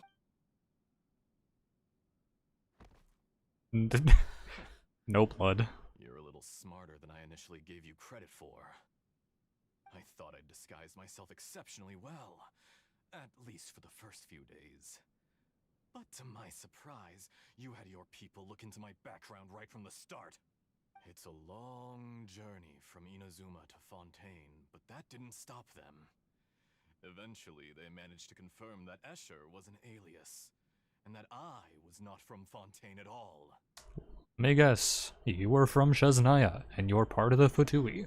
And yet, despite all of that, you still fail to realize my true identity, and what I seek in Tatara Suna. Did you really think you would be able to see through my plan? What the fuck? What happened to your voice? Who is this guy? If you kill me, there's no one who can get inside the furnace. So you're really going to destroy this place? Is that it? Oh, but you're quite wrong. There is one other person. Some may not see him as a person, but you told him yourself. You're not a puppet. You're a human. You're just missing a heart. Whoever you're working for won't get away with this. They'll be found out. But this makes no sense. What are you really trying to accomplish by all this? Why go to all this trouble? It's no trouble at all. Patience is a virtue which I have in abundance. This is all part of a Wait a minute. controlled experiment. Oh, I get it now. He's the doctor. He made a clone of himself with a different, like, face or whatever, because he does that. I mean, they all look relatively the same usually, but I guess this one's just different. And he has been alive for a long-ass time. But yeah, I recognize the voice now. If you must know, I'm happy to divulge my true identity. I'm a Fatui harbinger. Call me the Doctor. The Fatui? Who? What do you want? Just to create a minor inconvenience for your nation. That's it? That's why you gave us your cursed technology? Just to let loose the evil energy from the crystal marrow? Look how even the righteous soul is filled with venom when faced with its demise. My device functions precisely as you say. It is the only chance you have of preventing a catastrophe and keeping the truth from the outside world. However, I did not make it with you in mind. It is easier for a person to be possessed by evil spirits when they are filled with hate. So give in to your fury. I want to see what happens when a malevolent heart is placed into an unsuspecting puppet. Make no mistake, even without you, that pure, innocent puppet would only end up being used by someone else instead. What other reason would a human have for befriending one who is not of our kind?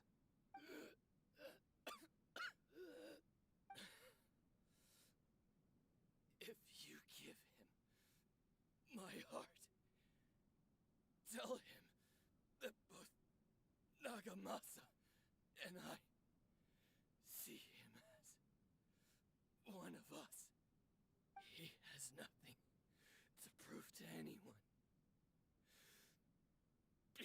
not everyone just wants to use other people.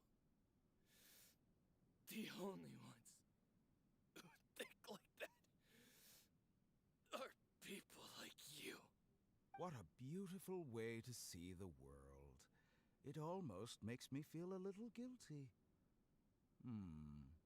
Then out of respect for you, I shall redefine myself. Think of me as a monster or a demon, if you wish. At least this way your death is not a consequence of your own folly turning you into an easy target. You simply lost to something more powerful than you could ever hope to defeat. Damn. I say, Mr. Niwa, let's see what happens. Will your puppet friend become a human? No, that will prove quite impossible. Mr. Niwa, already dead. What a pity. Oh, okay, so it was just an appearance thing. Jester, I have completed the task you gave me. Jester? Creating a gap and infiltrating Inazuma's inner workings. What fun it was. I'd like to introduce a puppet to you. If he proves useful, let's make him our newest comrade. And if not, let's turn him to dust. Oh no.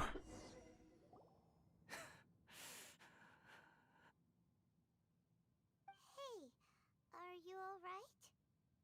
Dottore?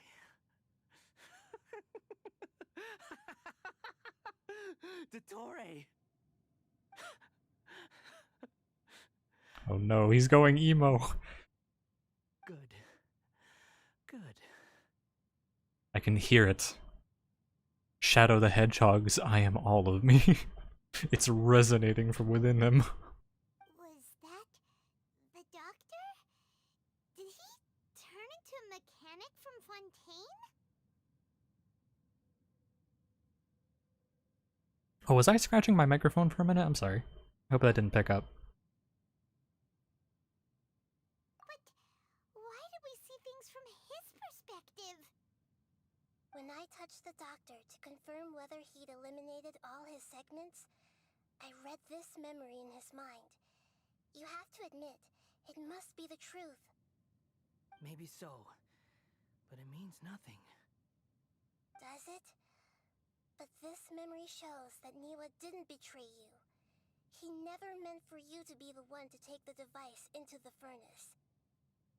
You know very well what that means. Even more so than I. He's mad.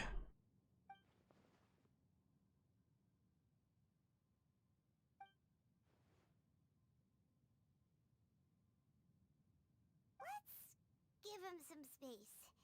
He looks really mad. Paimon doesn't want to be anywhere near him right now. The amount of edge resonating off of him could cut me. I don't want to get near it. We need to give him some time to process his emotions. Paimon's still confused about the Tatarasuna incident. So, the doctor was behind it, but why has that gotten him so worked up? Bro, for real? Haven't we already discussed all the, like, the horrible past this man has gone through to find out that, like, oh, you know, so this guy who, like, you thought betrayed you was actually a setup, it was a lie, and the person that you thought was your friend was actually the one who caused it all? Yeah, that's gonna leave you kind of messed up. Nobody has ever deceived you like that, Paimon. It's natural that you find it difficult to understand. Perhaps he needed to learn this someday. So now you have the complete picture. Katsuragi took the kabuki mono to live with the people of Tatarasuna. Later, the doctor showed up, disguised as the mechanic from Fontaine. And that's when the trouble began. It was all a horrific experiment planned by the doctor. Everything he did was just to plant seeds of disaster in Inazuma that would bear fruit in the future. Of all the unwitting participants in the doctor's experiment, the balladeer became the main test subject. After the events you just saw in that memory, The doctor put Niwa's heart into the device and handed it to the balladeer. Then, he instructed him to enter the furnace and absorb all the filth caused by the smelting process. So it sounds kind of like Zhao when he absorbs, like, the karma. But it's more, like, morbid. The load was far beyond what he expected, but the balladeer survived. He left the furnace in sheer exhaustion and said to the mechanic, "This device seems to have protected me. What's in it?" The mechanic answered, "Niwa fled this place for fear of punishment, but he left you a gift. He said it's the one thing that you've been looking for." He took it straight from the chest of one of his innocent servants. The mechanic removed the withered heart from the device as he spoke. The balladeer was stunned that such unthinkable cruelty had brought him the thing he'd been longing for his entire life. A heart acquired through cold-blooded murder is a cursed thing, but it had protected him from the filth. He thought Niwa had completely betrayed him, and yet this very betrayal had ensured his survival. Overwhelmed with anger and sorrow, the balladeer threw the heart to the ground and left Tatarasuna without looking back. Holy moly. So the doctor killed an innocent man and pinned everything on the victim? That's terrible. Jeez.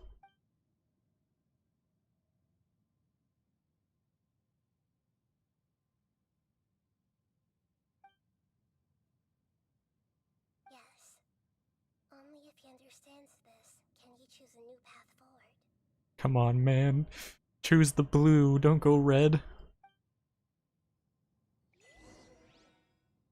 Wait for a while. Brazen-faced. Niwa didn't run from justice. You killed him. Can I walk? I don't want to run around, it's weird. If I... Oh! A while later. Shall we see how he's doing? Hey, you alright? That's a scary expression. Are you worried about me? If we didn't have such a history, I'd almost think that qualifies me to be your friend. It won't. I'll keep my end of the deal. Alright. Man's just had a revelation and now he's scrolling through Twitter again. Oh, man. Hey, are you investigating the stuff we want to know about? That's why we're here. But unfortunately, there's no information about the Descenders in Irminsul. Even if you can't find anything, that seems to confirm it. Irminsul does not keep records on the Descenders. Anyone who comes from beyond this world is not counted as part of Teyvat. Oh, does that mean we have to leave empty-handed? I mean, we did get some useful information about the Balladeer, but as for us, yeah, I think we've lost. This is an L. Don't thank me just yet. You look really upset. Well, since Irminsul was a dead end, I guess I can share some other info that might interest you. Huh? About what? The reason why there are records about your brother in Irminsul. It might have something to do with Conria. Apparently, Conria was his first destination when he arrived in this world.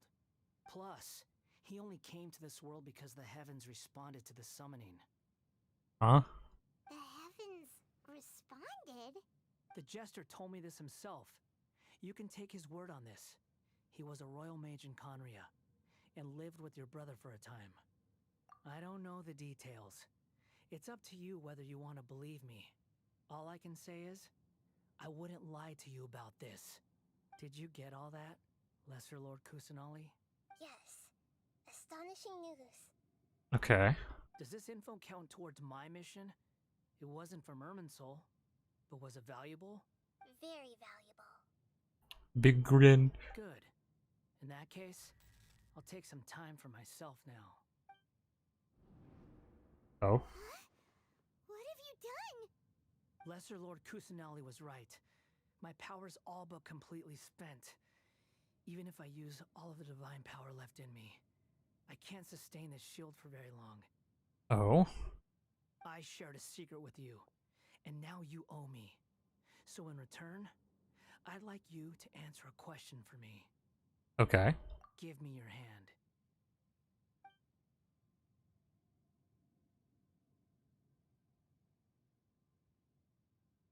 Can you hear my voice inside your head? Yes, I can. Are you trying to brainwash me? No, I can't do anything like that anymore. At most, all I can do is exchange a few words with you. So tell me, in this world, is it possible to change the past? Oh. Done. Huh? What the? What happened? Paimon only saw you hold hands for a second. My man's wanted to know what it felt like to hold a woman's hand. He'd never felt a woman's touch before. He was just curious. Nothing. I was just thanking her for helping me.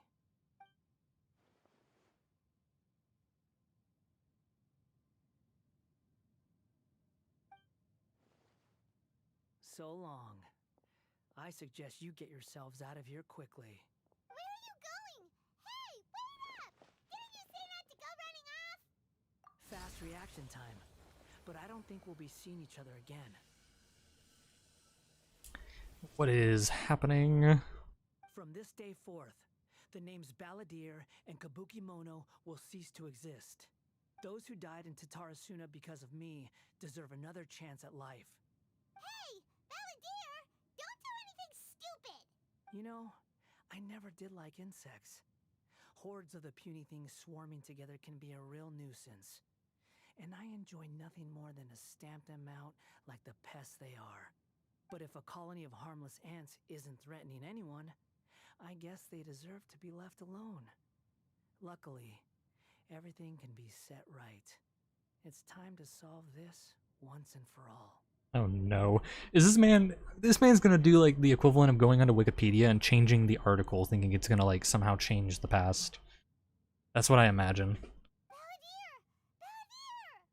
Uh-oh, he disappeared. Come on, we gotta find him somehow.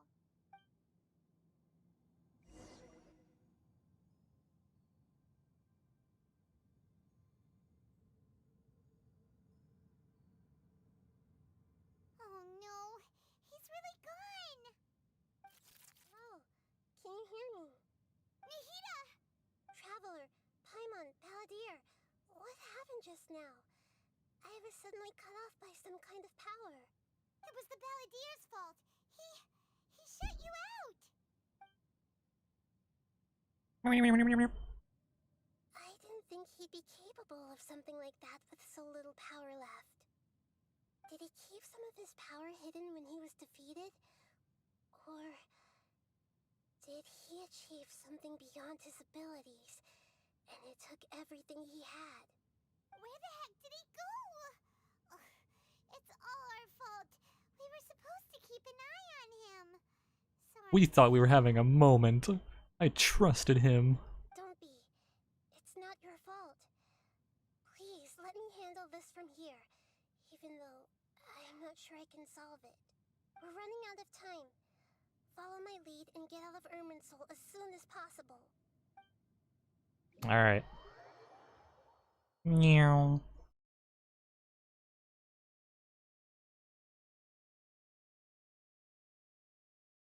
Oh. Character is currently involved in a quest. Oh. Check on Depressed Man. God damn it, Depressed Man. Why couldn't you just have a quest elsewhere?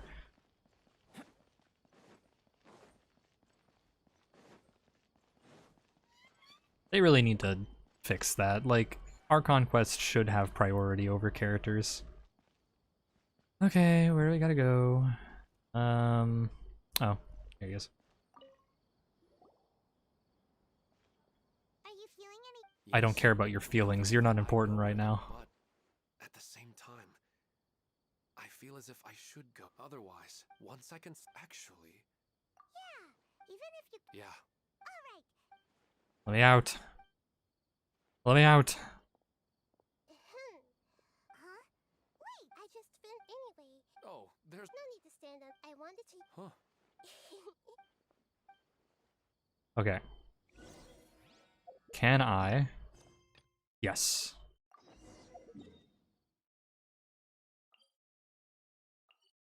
I gotta go back to where I woke up. It's so annoying. Like, Archon quests are required to continue the game, and the idea that a very important character necessary for the plot of the story can be taken up by just some random ass event is so frustrating. We're out! And we're at, an inn or something? Yeah, this is where we were before. This is an emergency. I'll have to ask you to stay here for now. Everything's arranged, and nobody will disturb you. I'm sorry, but this isn't something I need your help with. Leave this one to me. Okay. How bad is it? Nahida, will you be okay? Don't worry. If my assessment is correct, though there may be some minor disturbances, it won't lead to a disaster. Please rest and recover your strength here until I say it's safe. Her voice has gone. Paimon can't shake the feeling that something really big has happened. What do you think the Balladeer meant? And why did he suddenly grab onto you before?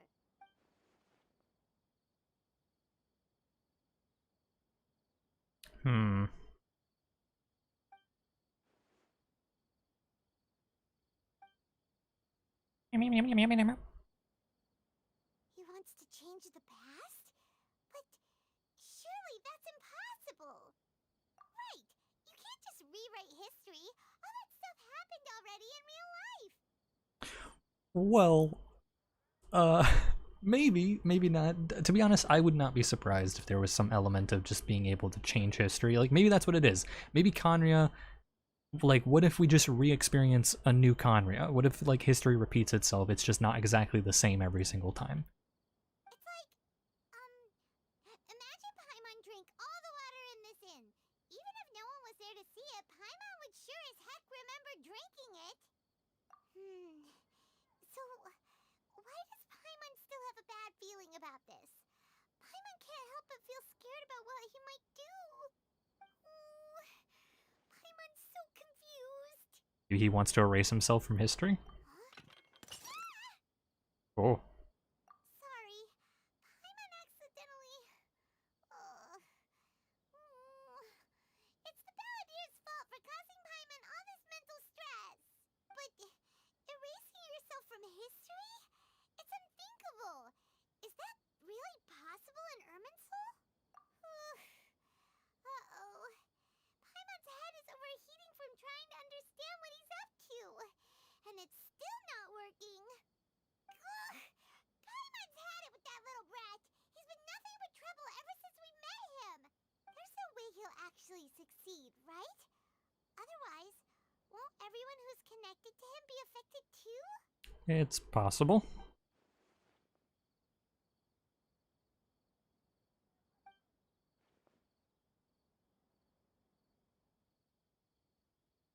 There's nothing we can do about it at this point. Hey, have you got any ideas on what we should do next? No. Seems like now there's nothing left for us to do but to go to sleep. But Paimon's still so worried. Paimon won't be able to sleep a wink tonight. So, we list all our favorite foods to take our mind off things. Heck, if that doesn't work, Paimon's probably gonna collapse of anxiety here. Alright, Paimon will start. First dish. Munstack grilled fish. Oh, and chicken mushroom skewers. Tea break pancakes. Cream stew. Sauteed matsutake. And Dragon chili chicken. Almond Is she just gonna list off all foods? Also, Adeptus Temptation, golden shrimp balls, triple layered consomme, lotus seed and bird eggs. What is going on? It's so blurry. Oh god. What's happening?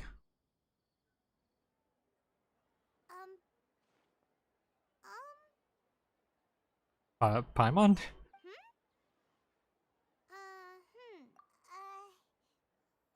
What do we... What What? was Paimon supposed to be doing just now? Paimon was, talking? Huh. Paimon suddenly can't remember what she was talking about. Well, hold on. Okay, I might be tripping, but I think we just witnessed Paimon like unintentionally and maybe stress-induced changed time. Because if I don't think time has passed, we just watched it change from night to day, and Paimon just like blanked out. The Balladeer? Is that a food too? Oh my god. Huh. Weird name, though. Oh my god, he did it. Fucking did it. What's wrong? Your eyes are like saucers. Was it something Paimon said? So, the Balladeer. Is that someone's name? 'Cause it sounds like a nickname or something. Oh my god. This man's... Okay, sure. Where are we going? I want to go back to Inazuma. Huh? Fine by Paimon, but is everything okay? You're acting like this is an emergency. What has he done? What has he done?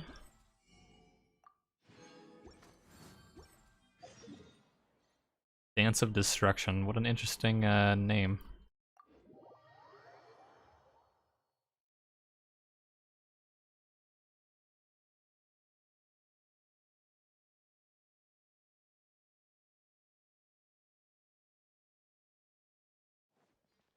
Meow.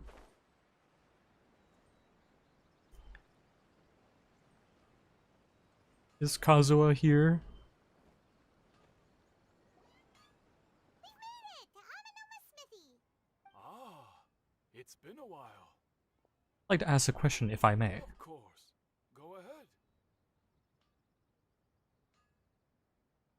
Oh. Now there's a question I wasn't expecting. Very well. I'll tell you what I know once more. The once renowned Raiden Gokuden, comprised of 5 branches. Amenoma, Futsu, Ishin, Hyakume, and Senju. Okay.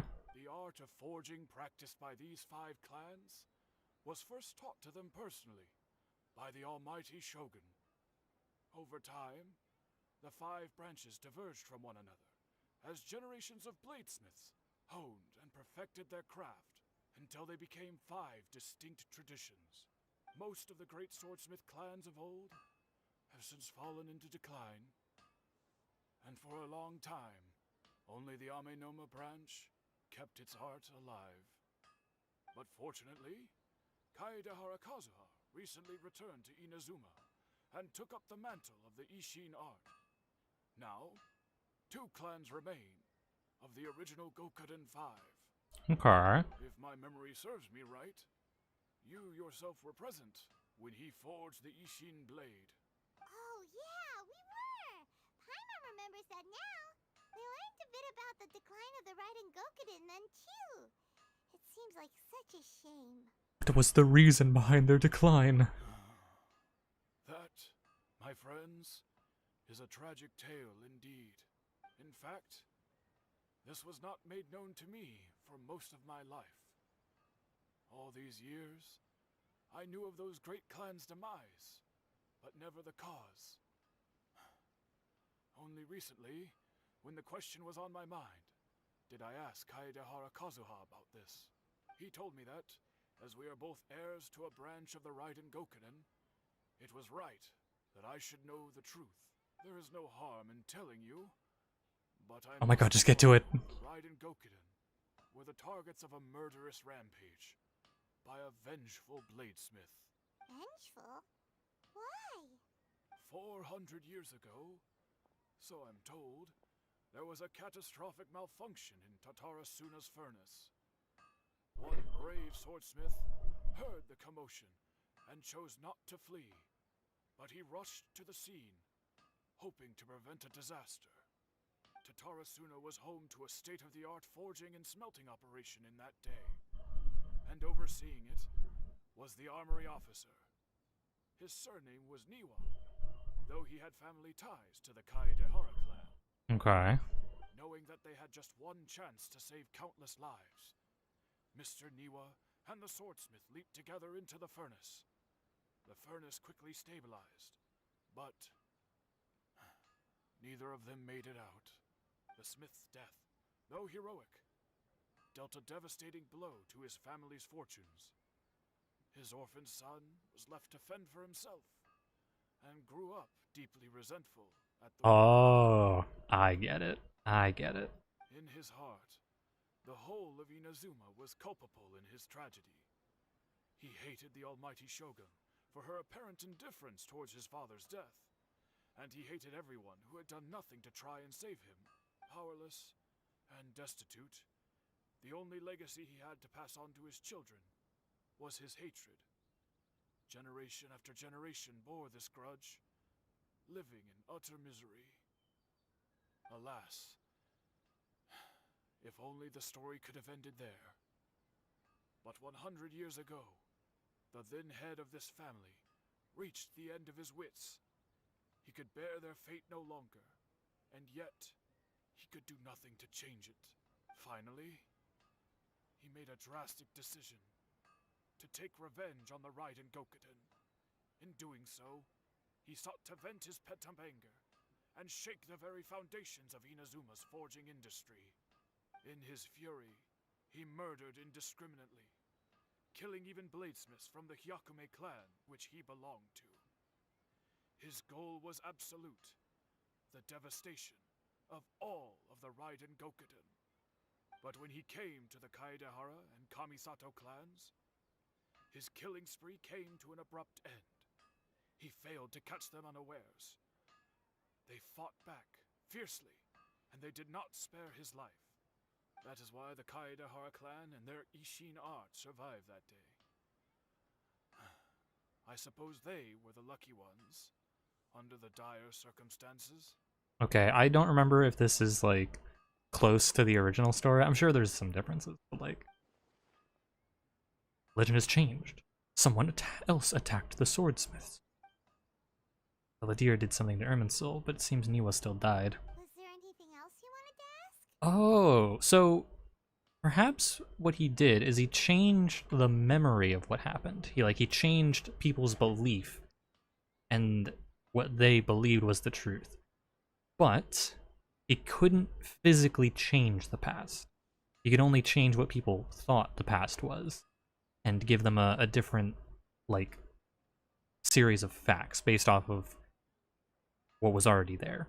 So Niwa can't come back to life, but he can make the death look more heroic rather than just getting stabbed in the back. Kazuha? Why, yes. Just yesterday, in fact. We spoke for a while over some tea. He seemed well. My pleasure. Don't tell Paimon. There are other places you want to visit too, right? Your expression says it all. You can't hide anything from Paimon. I can hide everything from you. I know things you only wish you could remember. On to the next stop. Lead the way, traveler. Paimon will be right behind you.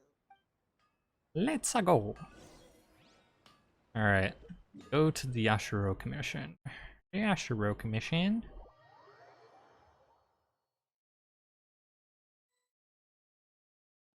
I'm here. We're here. This is the Yashiro Commission's headquarters, so... Traveler, it's been a while. Hello. If you're looking for the Commissioner and Miss Kamisato, I'm afraid your timing is unfortunate. They're not here right now. Are they out on business? The Commissioner is out on business, and Miss Kamisato is standing in for some meetings in the Commissioner's place. If it's urgent, you're welcome to wait inside until they get back. What do you think? A nice sounding man. A true gentleman in uniform. If it were anyone else, I couldn't allow it. But seeing as you're so close with the commissioner and Miss Kamisato, I think it should be okay.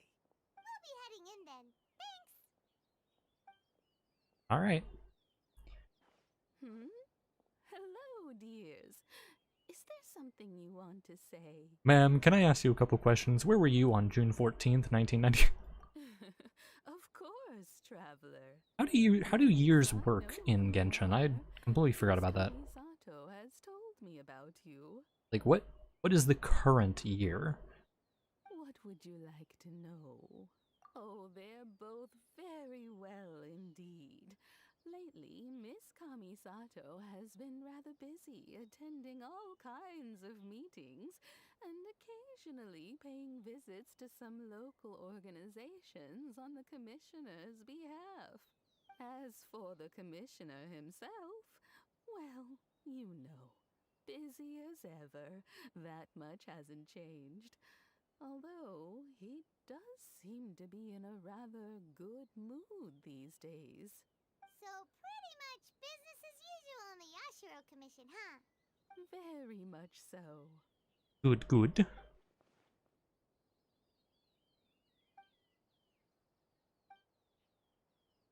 Well, got any more questions?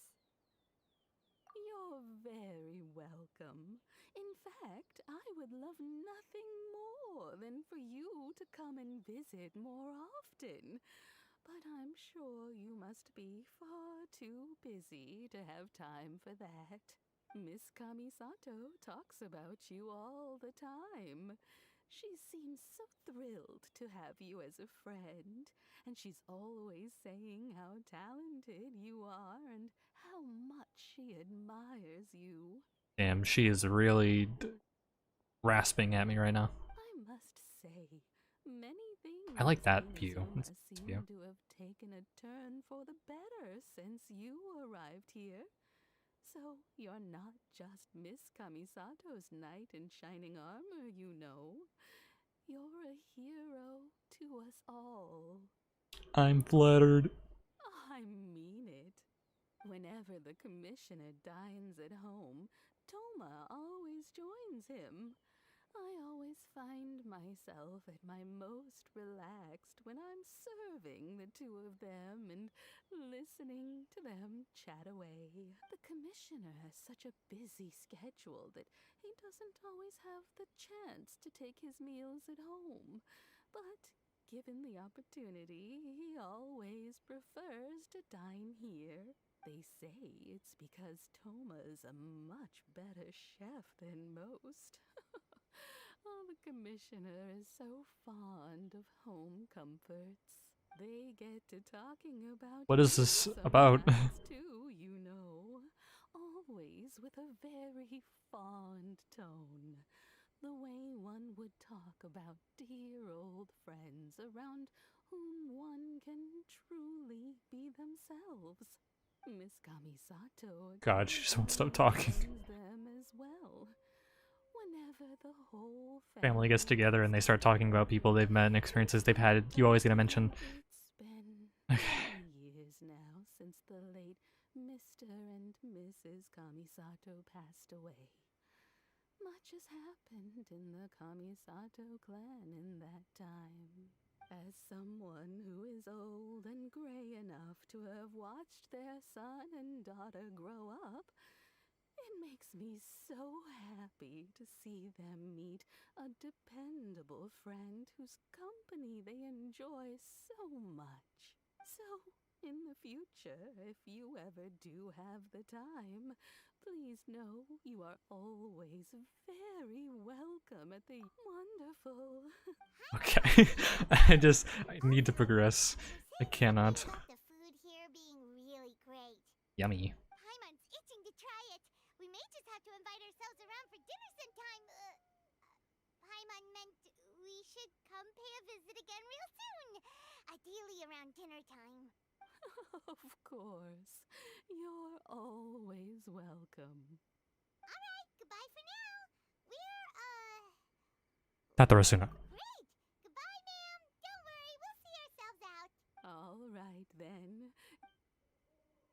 Alright. No. Are you two leaving already? Yep, later, nerd. Yep, everything's taken care of now. Don't worry. Very well. Safe travels. Goodbye. Bye-bye.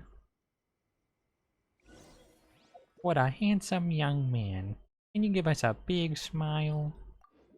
Alright, time to go look at Chernobyl. See how that's changed.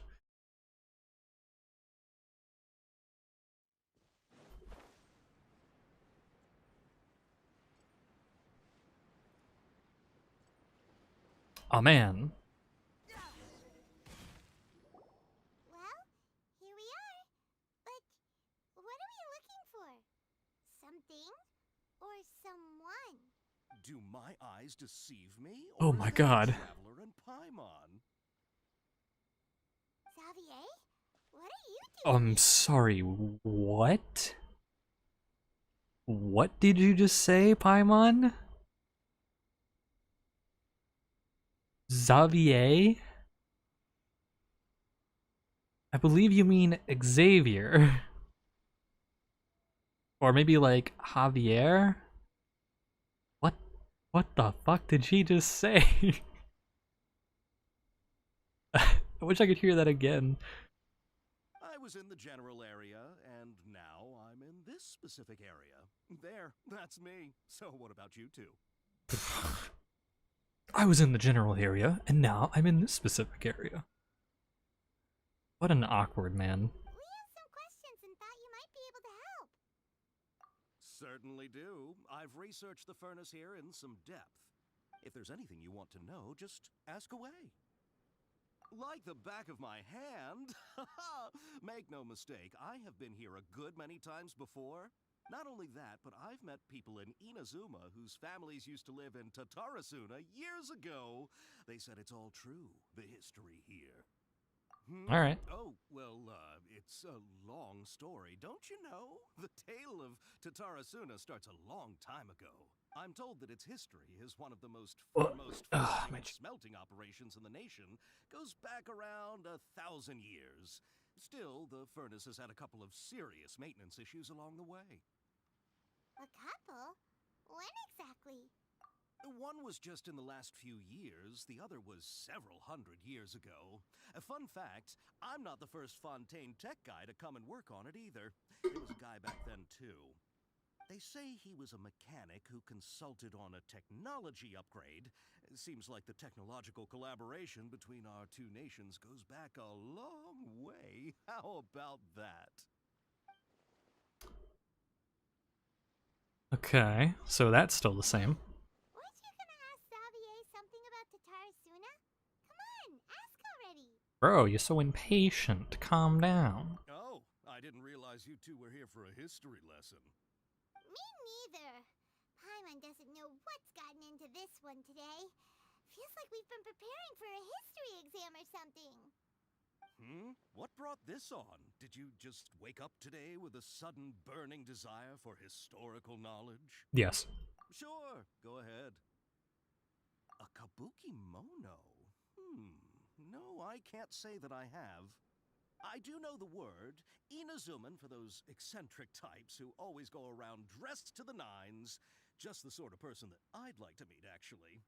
But sadly, I've never had the pleasure, nor have I come across anything to do with a kabuki mono where Tatarasuna is concerned. My man's just deleted his history. Da-da-da-da. Only affected himself. Of course! Don't mention it. Oh, we're leaving? Okay, bye, Xavier. Xavier. That is deadass how you pronounce that. Xavier. What in the world? Oh, you're most welcome. No offense to anybody with that name that actually pronounces it like that. I just was not expecting it. Farewell. Goodbye, Xavier. Looks like you got all the information you're looking for. Sure, but what's up with you today? Whatever it is, it seems like it's really troubling you. It is. My man's deleted his cookies and browser extensions. I don't know what's going on anymore. Keep your smile, Spinal Crocodile. No matter what there for you. Hey, don't mention it. Alright, let's head off and go meet Nahida. See you later, Spinogator. That doesn't have the same ring as Alligator. Alright. I'm coming! Oh. Hey, it's them. Huh?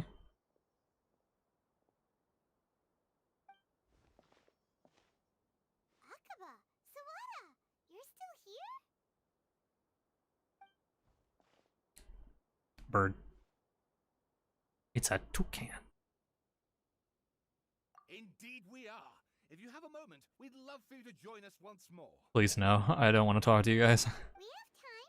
What do you want to talk to us about? It's the same topic we discussed last time. Obviously. Still looking for more info about Tatarasuna, huh? Should we join them? You're not gonna give me a choice. Unfortunately, we haven't made any real progress. Huh? Oh, of course. Alright. Oh god, I gotta read it again. Okay. I'm gonna like just zoom through this shit. Okay, so one individual from here looks like they're missing.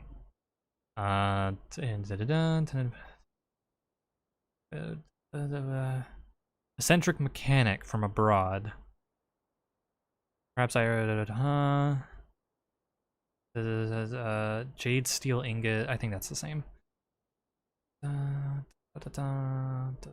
inspector flew into a rage. Nazuma. I think all this is the same.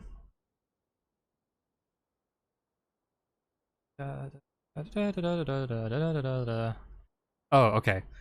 A great many of these rumors revolve around the yokai who are so very characteristic. However, mention the word outsider. It should be known that the appearance of such a character who is suspected to be based on a real person is a very curious case. The fact drew the attention of the researchers to delve further, and eventually the following piece of information came to light. A foreign mechanic once visited Tatarasuna. Reportedly, the reason for his immigration was to exchange knowledge and forge ties with the locals. However, the mechanics seemed to behave suspiciously, often wandering around essential or restricted areas, and if someone tried to turn him away, they would only earn incomprehensible mumbles from his lips. The mechanic often stared into the furnace, seemingly to check on its condition. Unsettlingly, he would also spend a substantial amount of time watching the local residents. Judging from the era, it was not uncommon to see cross-cultural exchanges of technical knowledge in places such as Tatarasuna. After traveling across the sides, foreign experts Foreign experts begin welcome in the region was being welcome. Oh my god, I can't read.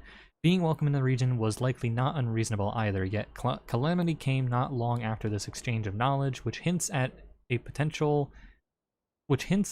potential for causation between these events. However, some current residents believe that these assumptions were merely the results of their forebears' overactive imaginations attempting to theorize about how things actually unfolded. Inspector, subordinate, the mechanic. Long have I delved through many texts and documents, but I was ultimately unable to decipher even a specter of a clue as to his background. Still, mentions of the mechanic grew scarcer in the aftermath of the Tatarasuna incident. I speculate that instead of the mechanic possibly being a figure woven from overripe imaginations, he actually did exist and perhaps even had a hand in the events that took place. Okay. I presume you'll want to read mine as well? Oh god. Okay, where's the yellow bits? Miyazaki hid his grin. Upon hearing this, Niwa released the lizard from his hand into Katsuragi's palm, but just as more words were to be exchanged, someone came walking nearby, their footsteps steady and confident. The head that appeared by the door was that of one from abroad. The newcomer placed some lunchboxes to one side, nodded, and then made to leave. Katsuragi called out to him, "Sir, what about your meal? You're not hungry?" I already ate. I hope that you, my lords, may also find time to sate your hunger soon. You are a guest, sir. To see you help in these trifling matters fills me with embarrassment. Da-da-da-da. The man smiled, as if it was no matter, and then with a nod he departed. Like a falling spear, the black cloud reached the bottom of the boat and was joined in its whatever of direction. Like a charging beast, they plunged into the shoreline. Scant steps away, the mechanic laughed, slowly approaching the grand wreck. Not but half an arm was left from one who cried out for more help, and with a plop, it landed at the mechanic's feet, who crouched down to better study the object, strained the urge to take a bite. Yet he did not, for the dark cloud swirling down had already picked the remnants of the ship clean. Then a second ship was sent, followed by a third and a fourth. Each who left to seek salvation did so under foul skies and bleak fortunes. Reason dictated that they should not have risked anyone else, but the situation in Tatsuna was severe. They needed to gain aid from Inazuma, even should it cost them more lives.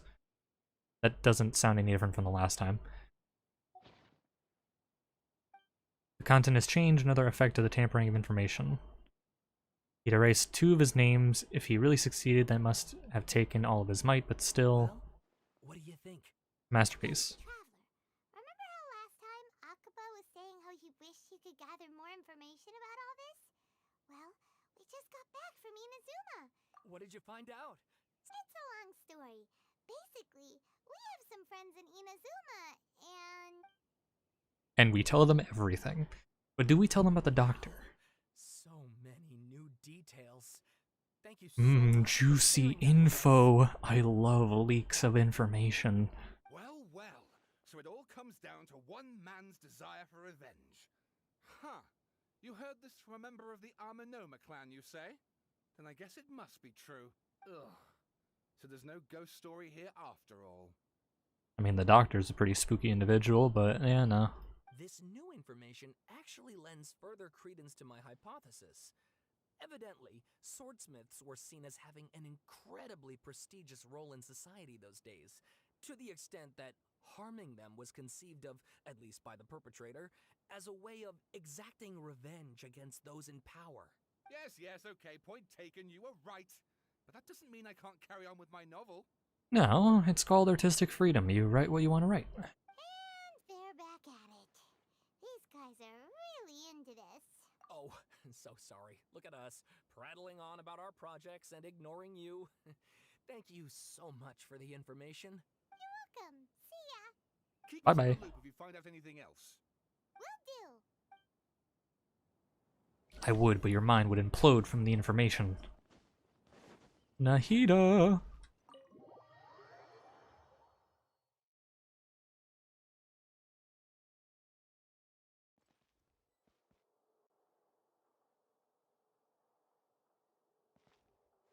Sorry, I was making sure my music was still playing.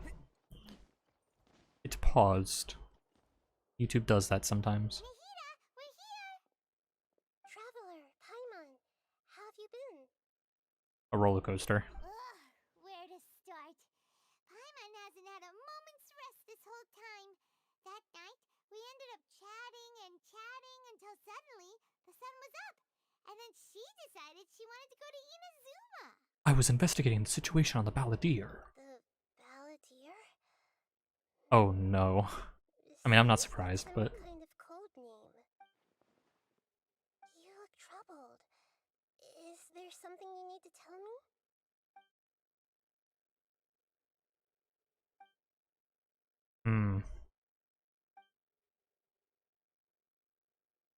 Traveler? The record keeper. Hey, what's wrong?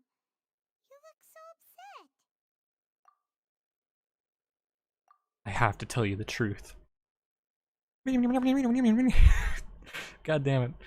There was once one named the Balladeer, created by the Elector Archon. He was a puppet who lived among men.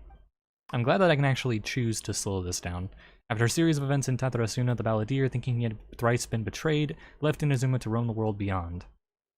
With no trust for humans and only loathing for the gods, he bore his grudge for years as he grew in strength and then returned to Inazuma to take his revenge. He tried in vain to become a deity with the Gnosis and ended up losing everything. Finally, he entered Irminsul and learned the truth behind his betrayal. Knowing now that his entire life was built on lies, he did the unthinkable in an attempt to reverse his tragic fate. That's quite a story. So, this puppet known as the Balladeer erased himself from Irminsul. hoping that he could change the past. Correct. But how was he even able to do that? As the traveler said, he very nearly became Sumeru's deity. Admittedly, I remember it a little differently. I don't recall finding anyone inside the machine after we defeated it.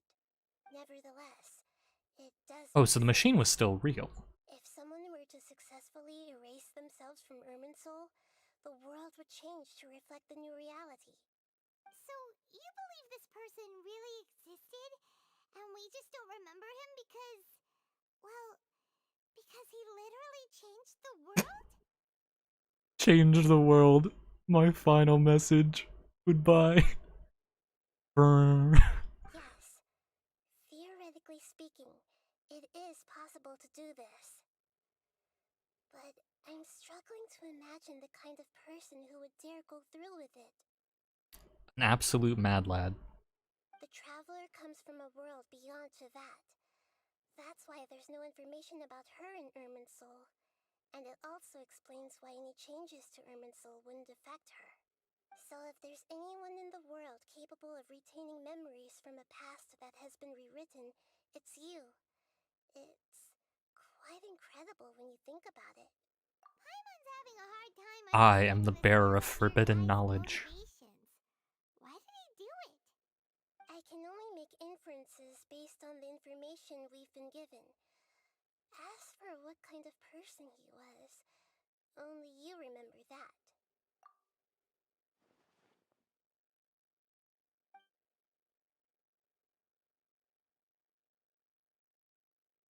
Do you want to reset everything, or save someone, or do you want to completely undo his existence?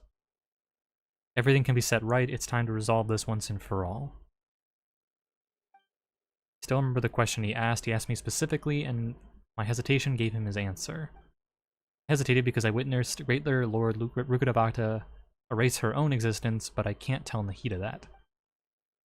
Put it another way, I know why the Balladeer was so sure it could work, but I can't tell them that. Something else worrying you? Something that you can't share? It couldn't change the fate of the ones who had died, right? Once Yes. the Balladeer realized he hadn't been betrayed after all, it must have completely changed his view of the people of Tatarasuna. Now he saw them as friends again. He couldn't keep hating humans after that. And if he thought there was a chance he could save his old friends, it would be hard not to try. The story makes sense. Every part of it. The Balladeer tried to achieve godhood with the doctor's help. He was unsuccessful, but retained the power to connect with Irminsul. That power then enabled him to change what was recorded in Irminsul and erase himself, even though he didn't have much strength left. Yeah, it does make sense, but it still ended in tragedy for his friends. It just feels so hopeless. He gave everything to do this, but it seems like he got nothing in return.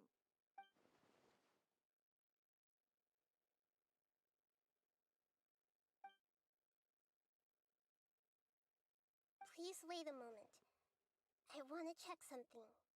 Okay. Found it. This should be the one. Oh my god. Minecraft.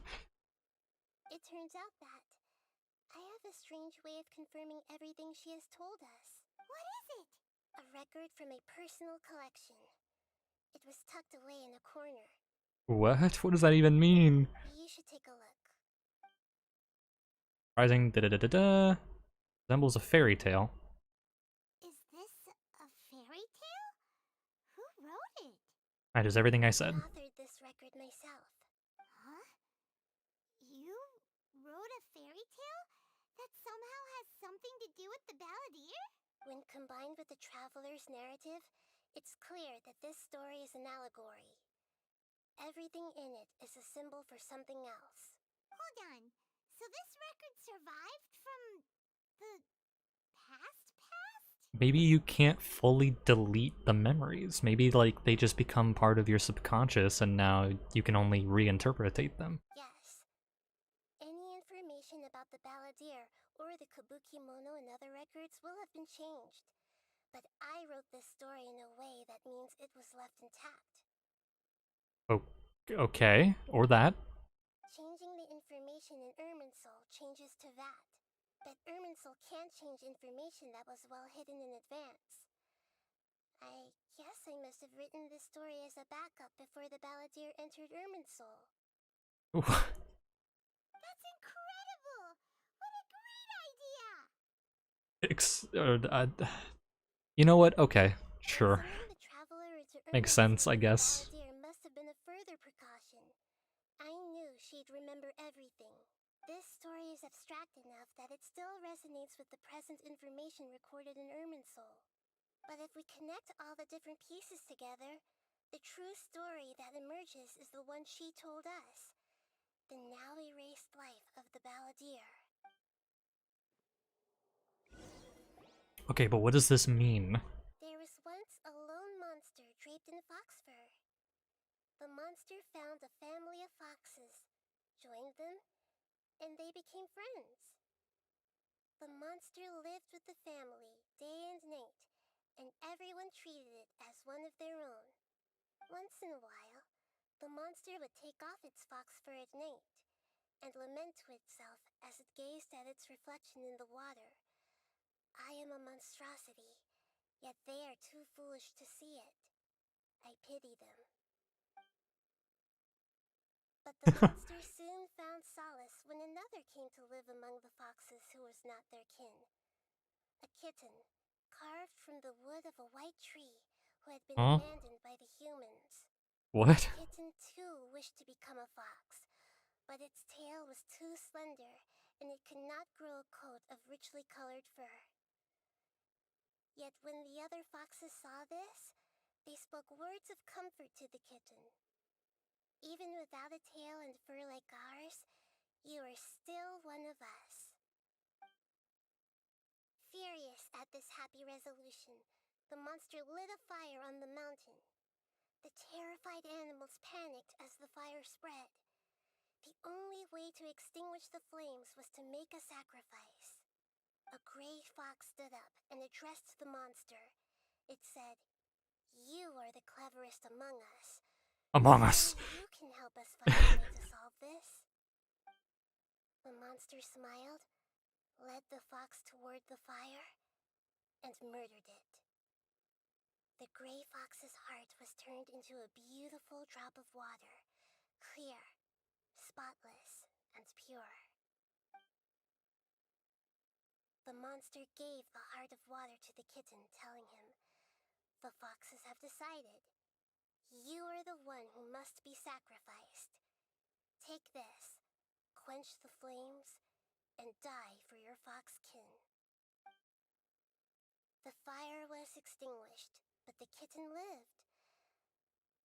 It left that side of the mountain and found a little bird who had a broken wing. The two promised they would spend their whole lives together, but the little bird did not have long left to live. It passed away soon after. After burying the bird, the kitten left the mountain for good. Never again would it cherish a single creature, nor a single blade of grass that stood on that mountain. The kitten spent the nights wandering aimlessly, gnashing its teeth at the moon. How it wished to swallow the moon and devour the moonlight.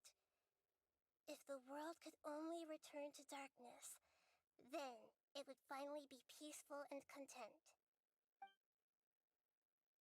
I will become the new moon, the answer to everything.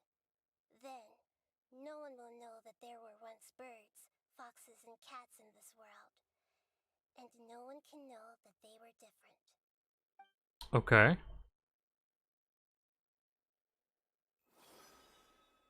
We solved it! We did it! Mystery solved, gang. I remember now. This is not just the Balladeer story. It is his very own memories. I made a backup so that it would be preserved no matter what happened. To become a god, He was experimented on and modified countless times. It was brutal torture, and the only reason he was able to survive is that he was a puppet.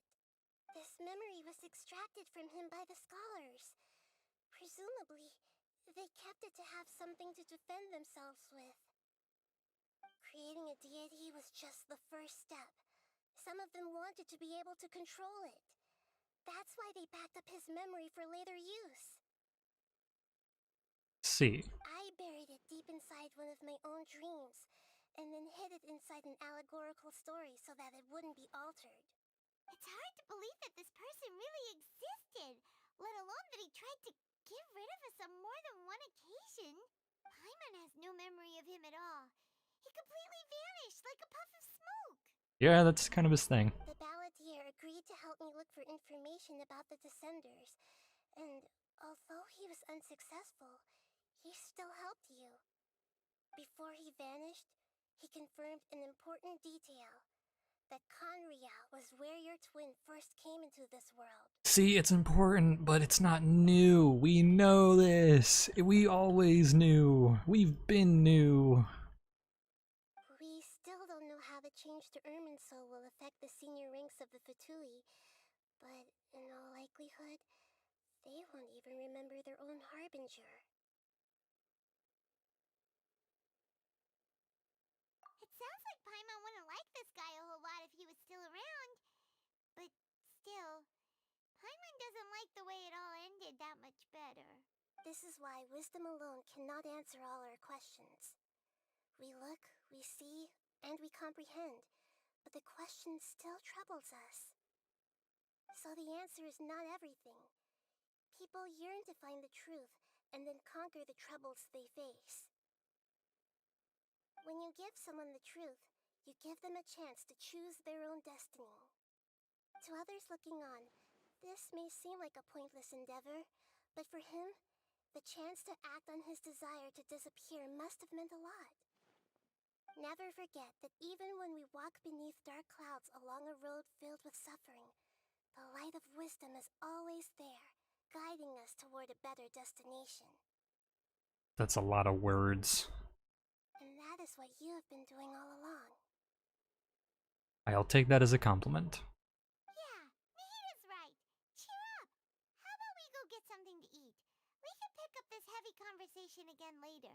Good idea. Paimon, why don't you take her out for a walk to clear her head? You got it. Come on, Traveler. Take me on a walk. Am I a dog? You'll feel much better after taking a walk. Let's go get a snack from one of the stalls in the Grand Bazaar. That'll be sure to lift our spirits. Okay, fine. I guess I will.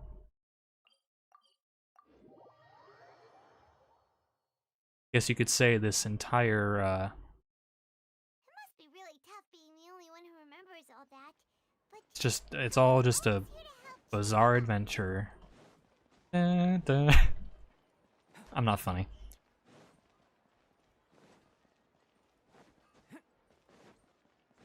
Open door.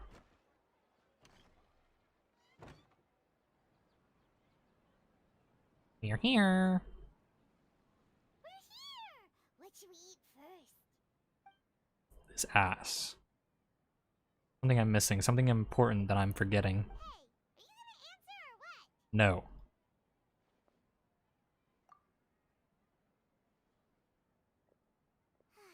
Alright, whatever you want. Well, Paimon will be right here when you figured stuff out. Then we can get something to eat. Come on, brain, let's dig this out. It's gotta be something in there. It was something about Irminsul and deleting oneself. Greater Lord Brukadavada, Forbidden Knowledge, Nahida. What is it? Have you figured it all out? Ding ding ding! Greater Lord Brukadavada, she said that no one can erase themselves from existence, not even her. Otherwise, why would she need to create her own reincarnation in Lesser Lord Kusanali to do the deletion for her? There would be no point. So he's still alive. No, I can't tell Paimon. She doesn't know about Greater Lord Brukadavada. This is crucially important detail. It's simply not possible for the balladeer to completely erase his own existence, in which case the question is, What happened to him? Excuse me, boss. There seems to be a small problem with the last bill. Look, here. Well, wouldn't you know? Hey! Hey, wait! Hmm? You mean me? No, not you. That kid. Didn't you see? Little rascal grabbed my last 2 fresh Sunsetias and ran off. Look, if you're gonna help out here, you can't keep spacing out, okay? What is it? The work's too boring for you? Or has the big city got too many distractions? I wasn't paying close enough attention. Sorry, boss. I think you're right. Maybe it's the city. It's so exciting. It can be hard to focus. Who's that guy? You know him or something? That guy is the balladeer. He's who? You're a strange one, kiddo. You say you don't want any money for helping out here, and then when I actually give you some work to do, you keep letting yourself get distracted. I don't want to take advantage, so I'm happy to pay you what I'd pay anyone else. But if you keep acting like this, pretty soon I won't be able to afford to. No, please. I mean it. You don't need to pay me anything. I'm just so thankful you agreed to take on an outsider like me. You're welcome, I guess. But I got bigger things to worry about. Look, we're all out of Sunsetias, and I promised the lady down the street I'd deliver a fruit bowl this evening. Leave it to me. I'll find some more. Just a moment. I'll be right back. Stop. I'm gonna level with you, kiddo. I've never met a worker who said they didn't want a wage before. And at first, I got greedy. Couldn't believe my luck. But I figured you'd start asking for something in return eventually. You don't want money. You don't take days off. And in your free time, all I see you do is wander around, taking in the sights. Are you a drifter or something? That's right, I am. We can talk more about that later. First, let me get those fruits you needed. Sunsetias, was it? I'll be right back. Hey, what do we do now? Let's follow him. Okay, stay out of sight. Don't let him see you. See, now if this works the way that we remember from Rukadavada or whatever, then that would imply that even he doesn't remember that he deleted himself, because Kusanali did. It wasn't until she came face to face with Rukadavada and was told this information that she figured it out. So I would assume that's how it works with this.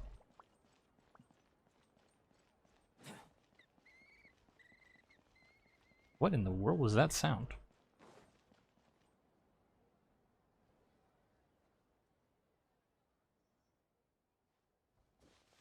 Does he know he's being followed? Yeah, this'll do. Even though you say he's the balladeer, what are we planning on doing? Stealing his Sunsetias? Isn't that a bit too cruel? Shut up, Paimon! I know things you don't. This should be enough. Guess I should wash them before I take them back. If I wasn't seeing this with my own eyes, I wouldn't even believe it. Huh? You two over there. Is there something I can help you with? He spotted us! You've been following me all the way from the city. I'd have to be blind not to notice. You're right. Have we met? Those are huge! What the fuck? I carry those things in my pockets. Why are they so big? No, we haven't met. But you know me? I have no recollection. It's complicated, but I do know you. Are you absolutely sure? Sorry, but I just can't take your word for it. I can prove it. You're a puppet. A puppet? What makes you think that? Huh? You were right. The look on his face. I guess you do know me after all. That is not something I share with a lot of people. Look, I'm just a wanderer. But seeing as you've gone through all this trouble to track me down, I'm sure whatever it is must be important. There's somewhere I want to take you. Okay, but please let me deliver these goods to my boss first. Are you really working for that guy? He said you don't want any more for it. Is that true? Yes, I ran into him out in the wilderness during a storm, and he let me take shelter in his cart. In return, I said I'd be his helper for a while. That seems fair. That's oddly nice of you. Let me take these back. Then I'll come with you, okay? Then let's return to the city. Here we go. Ugh. I wish there was a teleporter inside the bazaar. That'd be rather convenient. But it's okay. We do a little running. Come on, Albedo.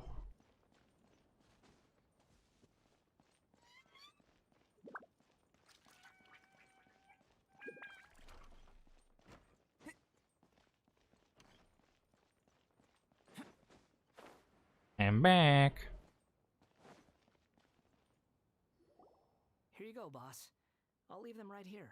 Oh, you really went and picked some more. Who are these two?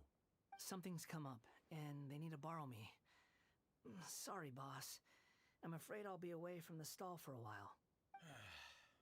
I was just about to pay you anyway. Go wherever you want, kid. Don't waste your time here. What? I get it, okay? You just wanted to help me out, to thank me for giving you shelter from the rain that day. Even then, I don't understand why you're so adamant that you don't want any pay for it. But look, it was pouring down, and there you were, sauntering along without a care in the world, like you had nowhere to be and didn't even care that it was raining. Imagine you were me for a second. It's a little weird, right? Why is this guy traveling during a rainstorm if he's not trying to get somewhere? And why is he taking a shortcut through the open country if he's not even in a hurry? Oh. Seems there's a secret. But anyway, taking you in didn't put me out even slightly. You don't owe me a thing for it. Certainly not all this. Your time is valuable. You know, you should go live your life. But I don't...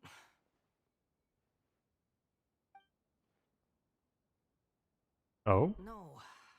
You're right. Then I suppose this is where we say goodbye. Thank you again for taking me into the city. Don't mention it, kiddo. I've run into all kinds of characters over the years. I just hope you find your path. Thank you. All right, done. Thanks for waiting for me. We can go now. Let's go. So what is it he's doing then? Because very clearly he doesn't remember. But there are some things that are the same about his history that obviously he will remember. So what is it that we don't know that he knows that we need to know to understand why he's the way he is and do the thing he do? You know? Yeah. Okay, I pull up.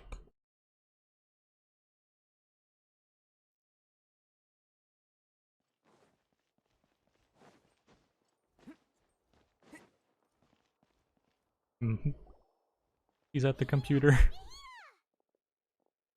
Paimon, shut up, she's on her iPad. What's wrong? Huh? Are you? Hello. I do apologize for the sudden intrusion. We found this guy in the street, but he doesn't seem to remember anything. So, yeah, quite an eventful walk.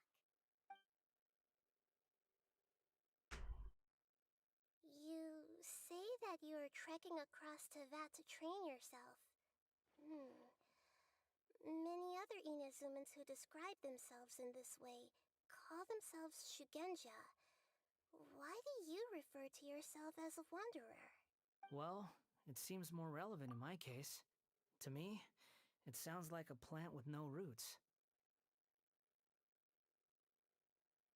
Okay. These two claim that they know me, and that I have a hidden past unknown even to myself.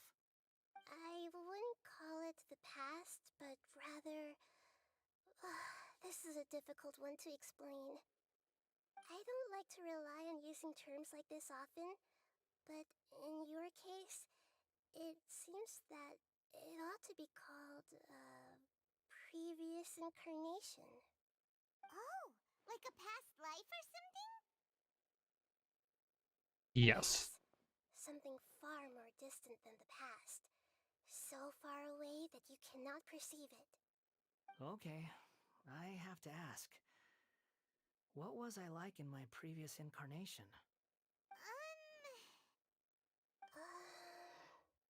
A dick? Okay. I see. You want to tell me, but you can't bring yourselves to say it. Looks like I didn't have the most wonderful existence in my previous incarnation. If it's that difficult to talk about, I have no doubt it will be just as difficult to hear. Probably. I'll be able to handle it. Please, tell me the truth. Is truth something you care a lot about? Yes. Then I'll be straight with you. In your previous incarnation, you did many things that would be considered evil. You nearly died because of what other people did, and many died because of you. As a non-human being, you hated gods and humans alike.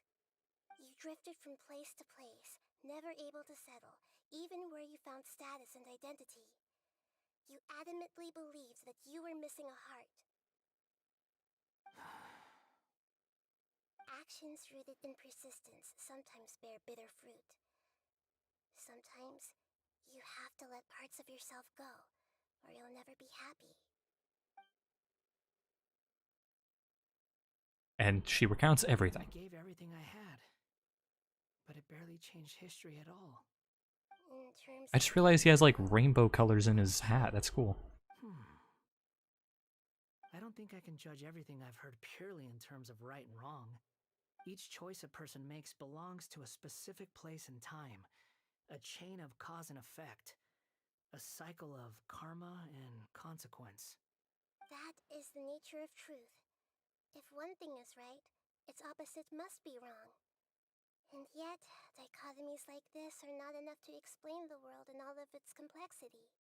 It seems like my previous incarnation wasn't the most likable individual. No. We tried though. We're not trying to hurt your feelings or anything, but yeah, we weren't your biggest fans. If we were enemies, why are you trying to help me find the truth? This is so frustrating! This guy's supposed to be our arch enemy, but now he's just some random stranger we met on the street! He's got so much to answer for, but we can't make him talk because he doesn't remember anything. What a weird situation.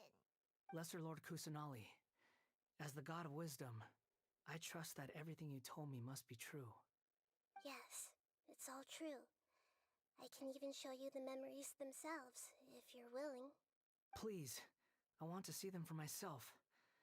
I want to experience my own transgressions. Even though it will cause your present self great mental anguish? I'm just a puppet, with no heart and no name. There is nothing in this world for me to cling to fill the void within me. Except maybe these sins that can never be undone. Very well. As you wish. Wait, shouldn't we go with him? This one's kind of on us for bringing him here. Maybe? Don't worry. Whatever danger I might face, it's my burden to bear. Traveler, could I ask you to supervise him on my behalf? In case he does it again. Oh, good point. Given your, unique situation, we'd better keep an eye on you. Understood. Thank you. Now, prepare These little yourselves, colors. everyone. Blue and green and purple and orange. Okay. Enter the memory. Well, I want to talk to you. No matter what lies ahead, I'll face it. Whatever it takes. I'm just sorry that you have to join me for the whole thing. I like this new wanderer. I didn't want to talk to you again, I'm sorry. I like you, but not that much. Ooh, domain. Okay, so we need... I don't even remember what it said. You know what, I'll use the wanderer.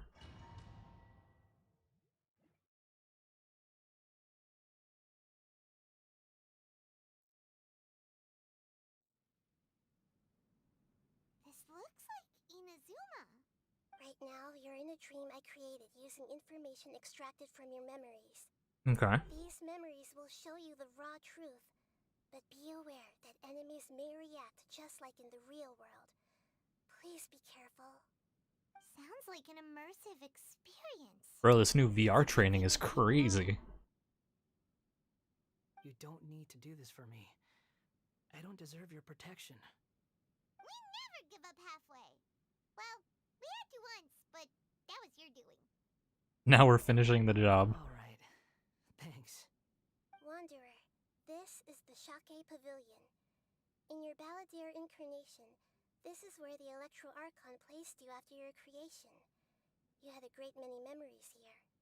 Is that because this is kind of like his birthplace? Technically speaking. Could say that, in a sense. You'll see why shortly. I hear footsteps. This place is huge. I can't believe the landslide didn't fill it in. I wonder who built it.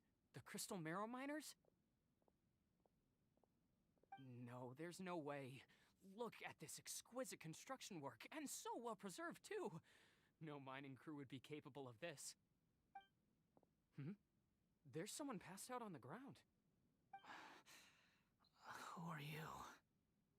You're awake. What happened? How'd you get stuck here? Are you injured? Huh. Not a scratch. And these fine clothes. Who are you? This man is Katsuragi, deputy to Torichio's adopted son, Mikoshi Nagamasa. He found the Balladeer in Shake Pavilion and took him back to Tatarasuna. And the rest is history. Well, it used to be. In the original version of events, Katsuragi was ultimately killed by Nagamasa. Let me get you out of here. Our people are nearby. Hang in there. During the Tatarasuna incident, Niwa was murdered by the doctor, disguised as a mechanic. The Balladeer, then known as the Kabukimono, disappeared not long after. As the second-in-command at Tatarasuna, responsibility for what had happened fell to Mikoshi Nagamasa. But Katsuragi had sworn lifelong loyalty to Nagamasa after the latter had once saved his life. At Katsuragi's insistence, Nagamasa killed him to put an end to the Tatarasuna incident. Interesting. Katsuragi seems like he was a good guy. He looks like a warrior, but he has a kind face. Why couldn't he live a long and happy life? Ooh, goodies. I'll be taking that. Yeah. Nagamasa, I found this young guy in a cave sealed off by a landslide. He doesn't remember his name. Well, we need to call you something. I hear the workers are calling you the Kabukimono. It's fine with me. Katsuragi, report to Niwa. Tell him we have someone new joining us. Oh, the floor is lava.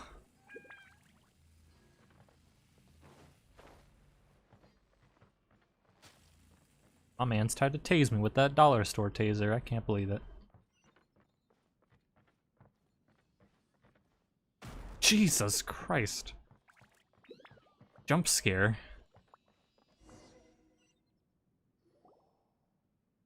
Huh? What are we doing back here? I hear voices. Whoa, this is where you were born? It's pretty, but there's nobody here. I was abandoned, like you. I lived here for a while at first, but there's nothing for us here. We can't stay. Okay. I heard my mom and dad used to make swords, but the factory manager died, and then my dad got sick. Oh, why is the child dying? He kept coughing all the time, just like me. Then Mom started coughing too. Oh. He kind of sounds like Rudolph the Red-Nosed Reindeer. But you can't. You promised me. Yup, we're family now. We're gonna be together forever and ever. Oh no. This child didn't have a name. Or rather, the Balladeer didn't know what to call him. His father died before he could name him. After his mother died, the child stayed in their straw hut alone. Some of the neighbors helped to raise him.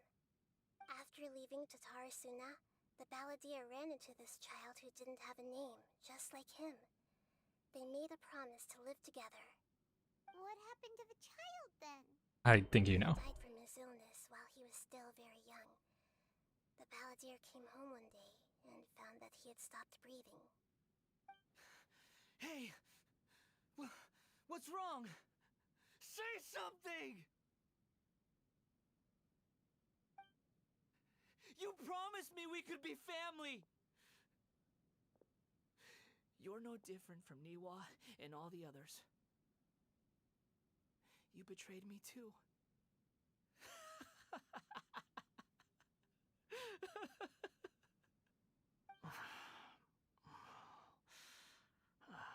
Oh no. The voices have gone. It looks like the memory ends here. Let's keep going. Alright. We keep going. Oh boy, horrors beyond my comprehension. Ugh. Any chests? I don't see any.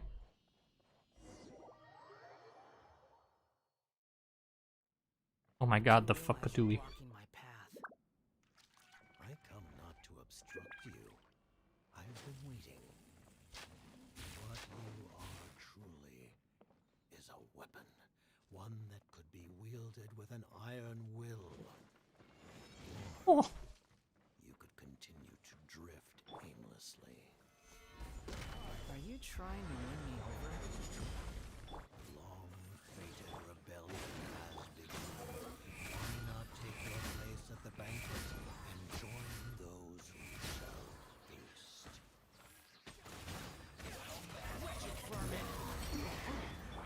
You can't stabilize duty. Well, Let's light it up! Team Bang.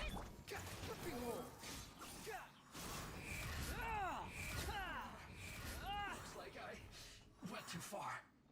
Ugh, the mist. I remember this. Place is dark. Paimon knows this place. It's the Delusion Factory in Inazuma. In the original version of events, the traveler once encountered the balladeer here. Such a creepy atmosphere. And so familiar. It was indeed very unsettling. Hey, look over there! Well, well, my fair lady. Is this rundown factory and these incompetent fools all for me? Wow. You shouldn't have. Oh yeah, it's you. What do you have to gain from belittling your subordinates? You might not want to admit it, but you are a part of this plan. Perhaps you find fighting in the Abyss to be a more meaningful use of your time? The Abyss. Oh, but of course, even this pales in comparison to being experimented on by the doctor. What a sharp tongue you have. Funny how negotiating never seems to be your strong suit. For the task ahead, I suggest you keep your true feelings to yourself. Save your breath. I know what I have to do. Yeah, Sure well. you think so, but I still think you need to hear it. Don't start thinking you're invincible, and don't let your emotions get in the way. Surely you're not worried about me. I just can't have you getting in my way. You and Child never fail to find ways to complicate things. I'm merely lighting a little fire in this chaotic nation. But you, being tossed out like trash, must make you want to destroy it completely. Do you remember the last time you were here? That was a lot of swordsmiths you killed. I'm sure the descendants of the Raiden Gokaden are still suffering the consequences now. Look at you. Oh, don't get so sentimental. Now, give that poor little tongue of yours a rest and stop pretending like you're above everyone else. Bye then. See you at the victory feast. And she never came back. Poor little tongue? She's playing with fire talking to me like that. Who does she think she is? Forget it. Someone might find me here any minute now. I should prepare to give them a warm welcome. Oh yeah, about that. The plot does not end here. There is more of this story to come. Wanderer, are you able to continue? Yes. Please don't worry about me. Okie dokie doke. Why are you Oh my god. staring at me in silence? Can't you think of a nicer way to express yourself? I'm under no obligation to be nice to you. Besides, I thought nothing mattered to you except results in your own interests. Isn't that right, witch? Muddle-headed puppet. You're only number 6 because you can take more abuse than other humans. Do you really count that as an asset? You're about as much fun to be around as a raging inferno. But before we murder each other, it'd be best if we finish our duties. Oh my god.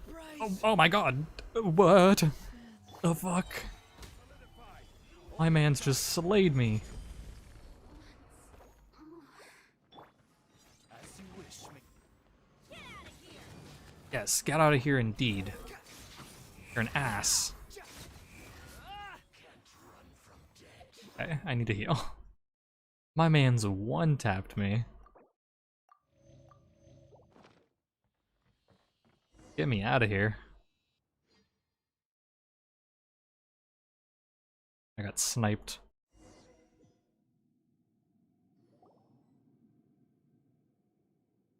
Looks like we've arrived in Sumeru. Is that? Considering that Amorta's sage, Nafis, refused to join this project, I'll take part in the experiment in his place. Welcome. I look forward to a fruitful collaboration. Oh no. When do we start? You seem impatient. You should know that becoming a god is far from a trivial affair. The biological transformation is a lengthy process. As such, I too would recommend that we commence as soon as possible. In the event that a successful connection is established, his body will become permanently bound to the machine, and he will be unable to move independently of it. Nothing worse than what I've been through before then, Doctor. You were the most resilient test subject I ever came across. Thanks to you, I was able to garner a great deal of information. Alas, after that, you were under orders to remain in the abyss. We barely saw each other, and it became difficult to further refine the knowledge. My man's just threw him into the abyss. I was like, Gracefully worded.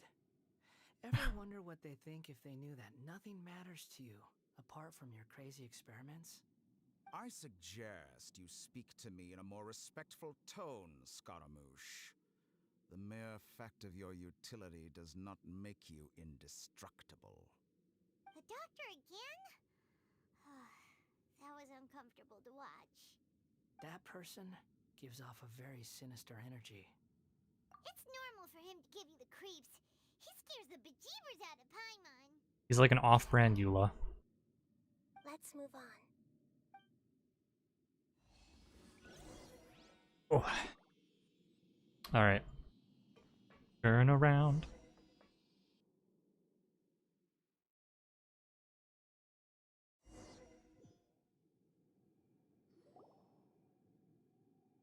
You're a god. Do you think I'm evil? If you accept that he is you, just as you are you, then yes, you are evil. In your eyes, are there any differences between humans and puppets? Do you think there are any differences between your present self and your previous and future incarnations? If not, then what are the differences between humans and puppets? Whoever has tasted the joys and sorrows of life in the human realm is human. Whoever has loved and lost, cried with grief, howled with rage at the tragedy of death that eclipses the miracle of life, they are human too. I've seen enough of my past. If possible, I'd like to reclaim the sins that are mine to bear. Huh? No matter the consequences, I won't run from blame or punishment.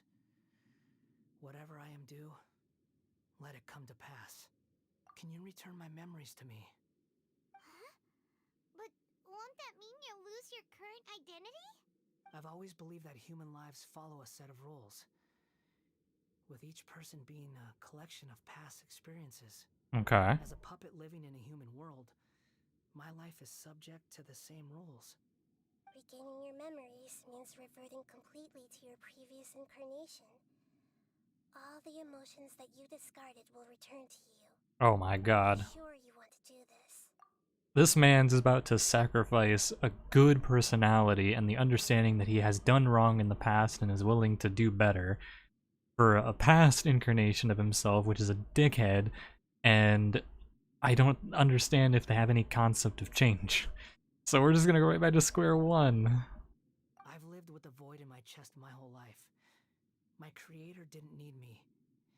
And ever since I awoke, I've just drifted from one place to the next. But then I met you. And I finally realized that reclaiming my missing sins might be my one opportunity to become my true self.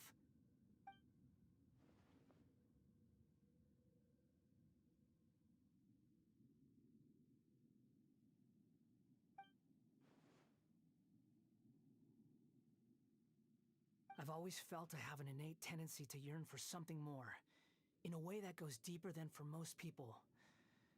But for all my soul searching as a Shugenja, I've never fully understood it. Looking at it now, it seems that I brought this curse upon myself. So Okay. I beg you, grant me this opportunity to gain a purpose, to change my destiny, and end my wandering. Very well. Okay. Since your mind is made up, I will return to you that which is yours.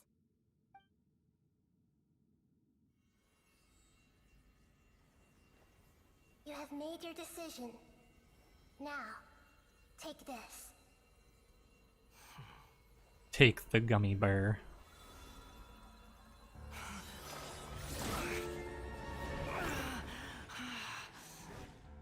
Set him free. A puppet? What's he doing here?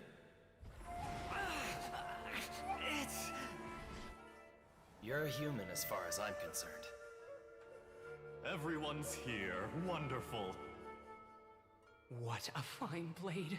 Nagamasa will be thrilled. This is my...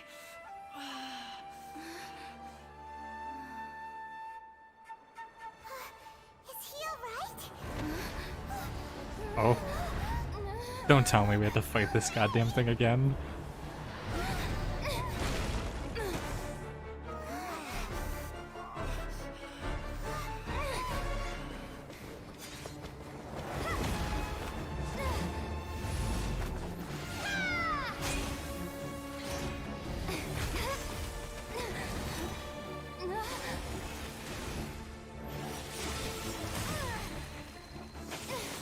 Damn, why can't I do that?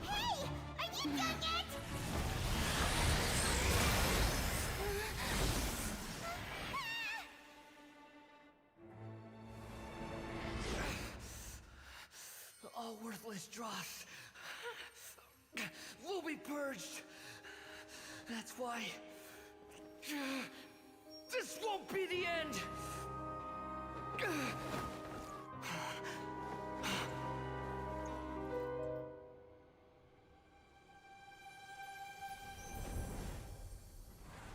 What in the fuck?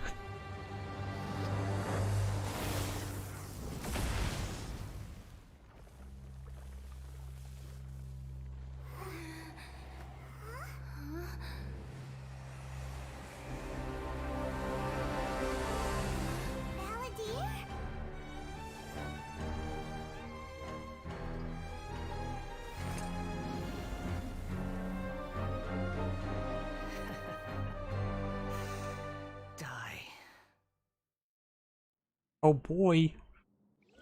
I get to fight him again.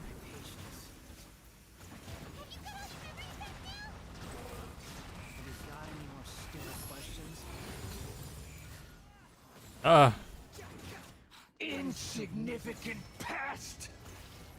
Please don't hurt me.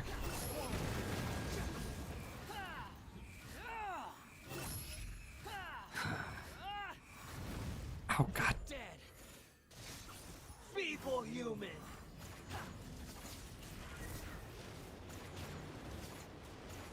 Am I gonna die to this guy?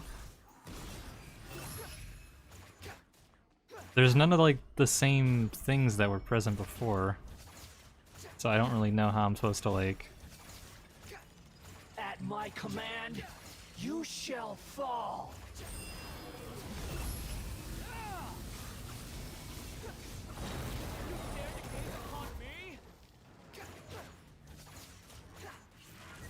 Feeble human! Oh.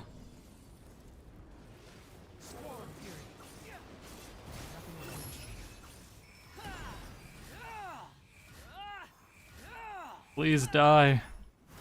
I don't know how to kill you faster. My endless cycle begins!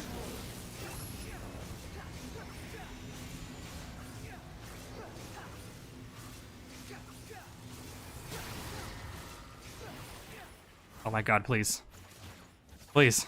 Insignificant No. past! Oh my god. It's so close. Please die. Okay. Oh, Jesus. Please tell me I only have to. Get out of my sight. Okay. Jeez. Did we win? What did you expect? I'd never lose to that. There's the tone of voice again. You're definitely back to your old self. Wait, but it was you inside that thing too. What have you got to be smug about? Sorry. I'm harsh on myself and everyone else. Just the way I am. You sound like you're concerned about me. But don't worry. Thanks to you, even if I didn't change a thing, at least I now know the truth. The memory recovery seems to have been a success. This dream has served its purpose. Woohoo! Let's continue this outside. Will you be nicer to me now? Me, myself, but not I. Damn. That's so deep. So deep and thoughtful.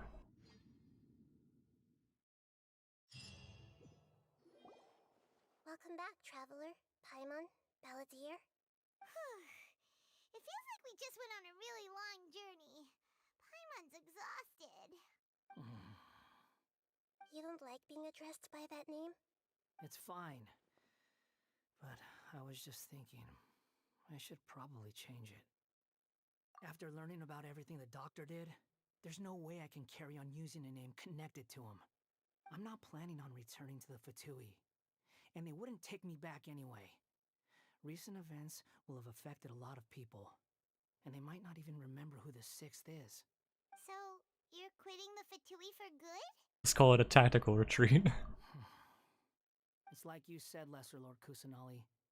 Everything may look futile, but it wasn't completely meaningless. At least I made a lot of people forget about me. But that doesn't mean your own past has disappeared. Of course. And your main goal, for which you gave up everything you had, you weren't able to achieve it. I hope you can see and understand that. Changing the world, changing the past, changing the fates of other people, these are not simple things to accomplish. What you were looking for is complete annihilation. But this is just a fantasy. Even if the Balladeer is removed from existence, the world will not heed your will. Indeed. How ridiculous.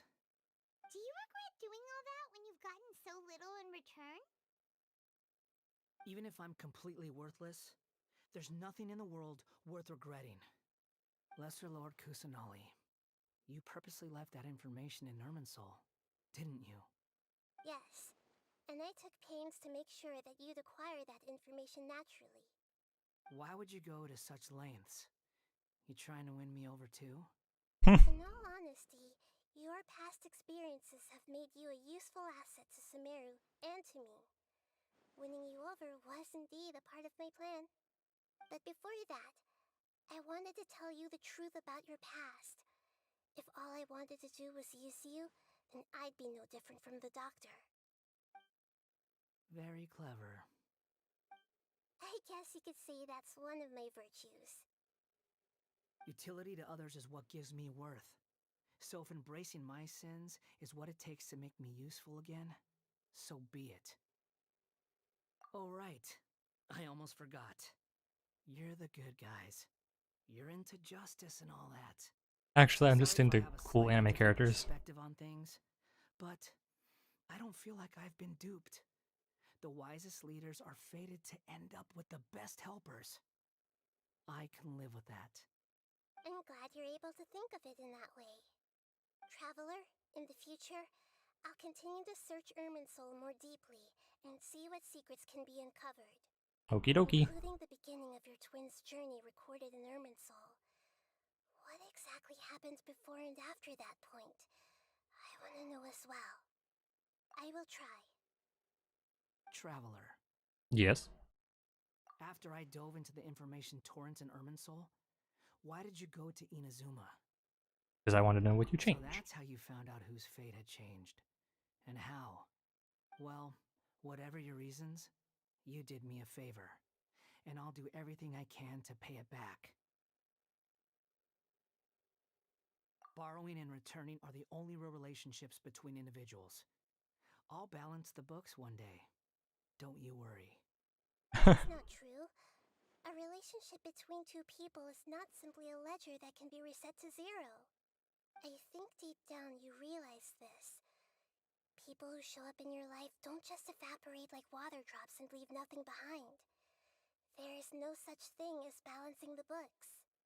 Some things in this world can never be brought back, and they can never be changed, which is why there is emotion in the human world. Everything that you feel is real and lasting, and whatever is missing in you will not be made whole. To be human is to live with imperfections. You can choose whether or not you want to be human. Yeah. That's a good way of saying Humans can't live without a heart, can they? Anyway, I gave up trying to become a human a long time ago. You understand what pain is perfectly well, even without a heart. You're just bearing your feelings. The past is set in stone, but you can keep moving on. And the longer your future lasts, the shorter your past will become, until one day, it is but a tiny fraction of your life. correct. Sounds like you've got a future planned out for me. Everything's ended up being pretty darn complicated.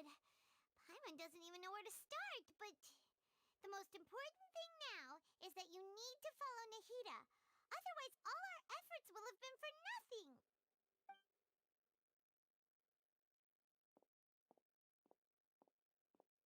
You do be wondering.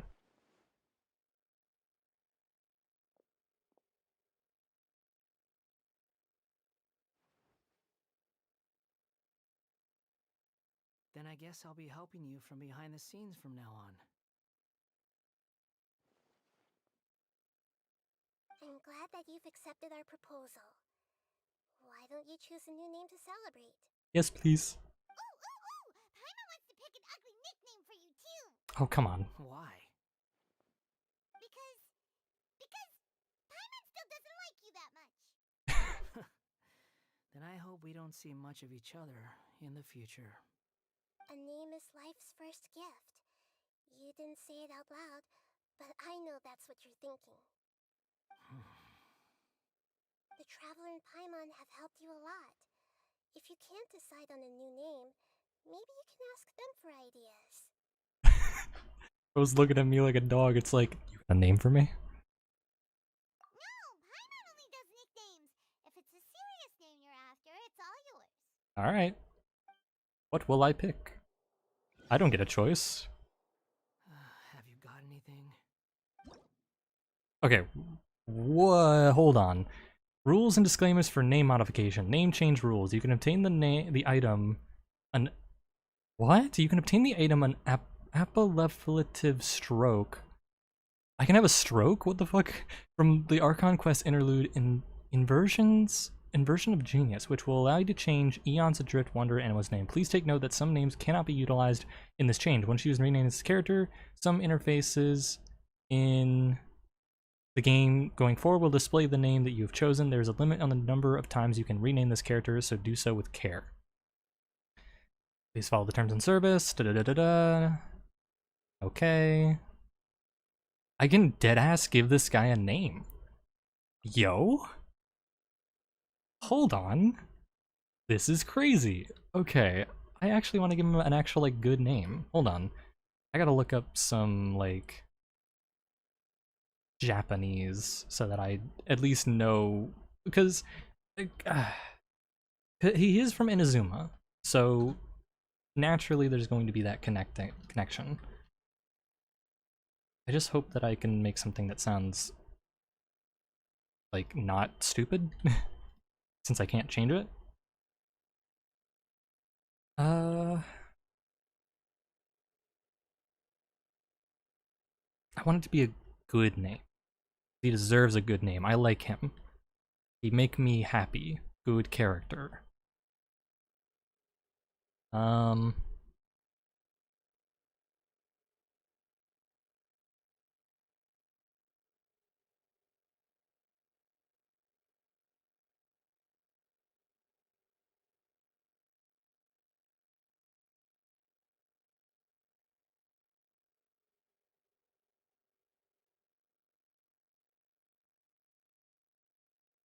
No, hold on.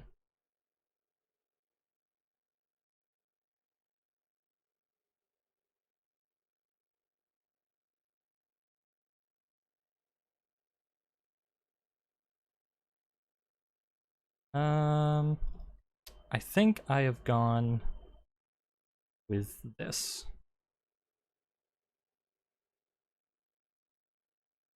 I like it. Are you sure?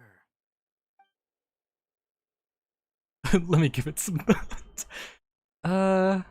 Yurushi? You know what? Yeah. Oh, alright. If you say so. That's his name. Now you have a name of your own. What about a nickname? Are you done yet? Still thinking. Stop rushing me! Take your time. I don't need to see you again until you've thought of one. Everyone who manipulated me and made me suffer will have to pay the price. You mean the Fatui? The doctor, at least. Yeah. Now that your stance has changed, I believe your future path will change accordingly. But it won't be immediate. You still need some time to compose yourself. One more thing. Yes. There are still some descendants of the Raiden Gokuden living in Inazuma. Some of them know. Well, they ought to know about the connection between Raiden Gokuden and myself. I don't plan to leave Sumeru for the time being. If you see them in Inazuma, please tell them that I was the one responsible for the Raiden Gokuden's downfall. Even though the events have been erased from the world, they still deserve to know the truth. But will they believe it? That is up to you. Huh? But if we do that, then...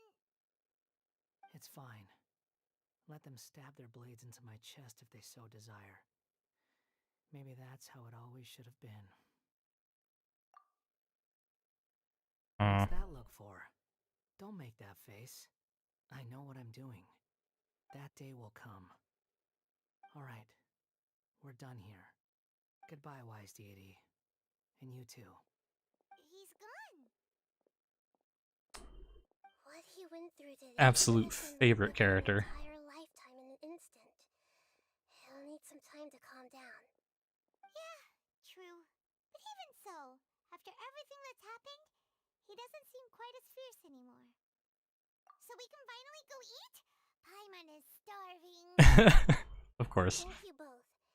I hope you will find somewhere nice to go and relax for a while. Yeah, my bed. God damn, it's hot.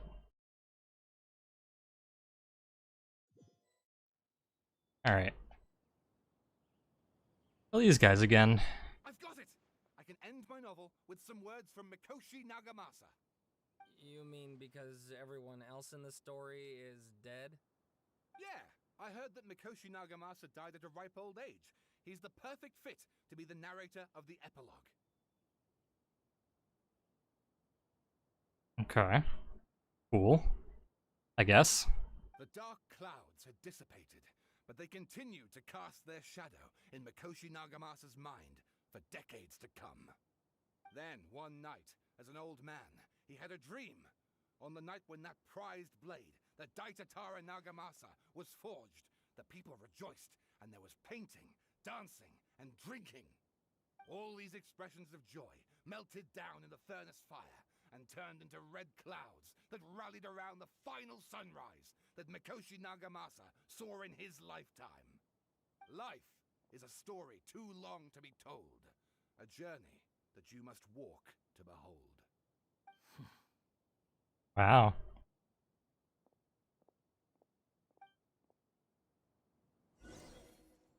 Turn to the resting place. Resting place? The resting place. The building. I like how I've just gained this house. Oh god, where am I? Help. No, I don't want to be here. Please, let me go. How's everything going with... I should be... Well... Please help! Acting Grand Sage review... Acting Grand Sage? Yeah, but it's all thanks to him that our research... Once my paper is... God, help. I don't want to be here, please. They're really out of their mind. Take it easy. Fool! He was one of my students, but he rarely attended class. When I asked him about it, he retorted that what brazen Professor! Psst! Want to hear a secret? Really? Oh my There's god. Also a... Oh! Okay, so this is the Alhaitham quest, but I don't want to leave me be, please.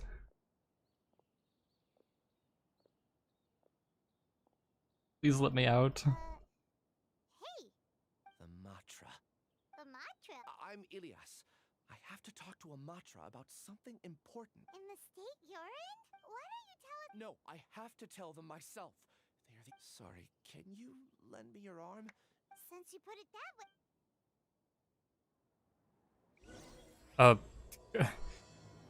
Please let me out. I need to go downstairs. We could do a Matra, but we don't know that many, do we? Alright. Back to the resting place. Sumeru should be back at the Academia. Let's go find him.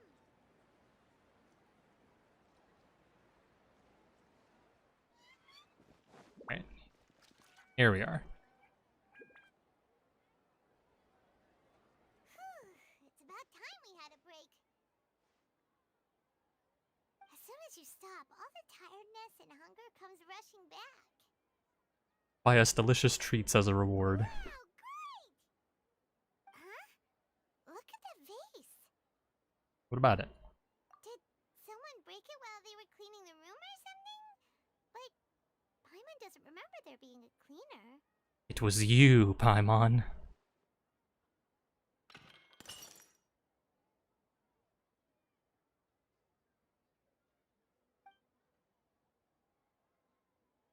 You sound lost and What? confused. I'm sorry? That voice sounded familiar. I also, usually when they have this effect, like this 3D blue-red effect, it's usually when something bad's happening. I know why you are troubled. Any who knew of this would find their mind overwhelmed. Huh? Is there someone here talking to us? Unfortunately, the fate of Tevat cannot easily be changed. Perhaps a god may have a slim chance, but for anyone else, who can say? When a small animal runs into a tree trunk, though the tree may sway, it is not displaced. The same is true of fate. Okay. Like a vase that falls to the ground. Whether it is broken by a cat or by a bird, the result is still a broken vase, is it not? Who are you? How do you know about all this? History does not change easily, but human hearts can. Believe your own eyes. Only that which you see is true. What is unseen is but an illusion. Illusions, Michael. The voices disappeared. Who in the fuck was that? And who the heck was that? And what were they doing coming out of nowhere and saying all that scary stuff? Trust my memories? Anyway, that face is still lying there broken on the ground. Should Paimon go get someone to clean it up? It feels wrong just leaving it there. Just a moment. Paimon will be right back. Okay, bye, Paimon. See, I was kind of expecting like a flash of some sort of like elemental symbol like last time when we were doing the Golden Apple Archipelago and Nahida started talking to us. Because when she was done talking, it showed the Dendro icon, so I was like, oh, it's her. But we didn't get any of that, so I have no idea who that was. So what was this thing I got? Stroke. A brush with which you may bestow a new name upon a certain person. Once the new name has been given, it cannot be changed. Okay. So I'm guessing that only works on the Wanderer. Or maybe certain characters that have, like, unique names. Well, I'm perfectly content with the name that I have given my character. And it goes into here as well, Yorushi. This is Yorushi. Say hello. Great. Awesome. Alright. What did we get for all of that work? A bunch of achievements, I know that. Oh my god, give me those, yes! Money, money, money, money, money. Alright. We started this stream with a wish, we will end it with a wish. What will it be? And as per usual, it's nothing. Okay. Well, I think that's a good place to wrap it up. So, thank you guys so much for joining me for today. A nice long 3 and a little over half an hour stream. That was nice. I feel like that played out very well. We got some cool story. I feel like the ending was rewarding. And yeah, a lot of content. Yeah, it's gonna be all from me. I hope you guys have a good rest of your day or night or whatever time that you're seeing this, and hopefully you found the Archon quest interesting. I'm going to go drink copious amounts of water, sit in front of a fan for a few hours, and maybe eat some food. So I hope you guys enjoy the rest of your day, and yeah, take care everybody.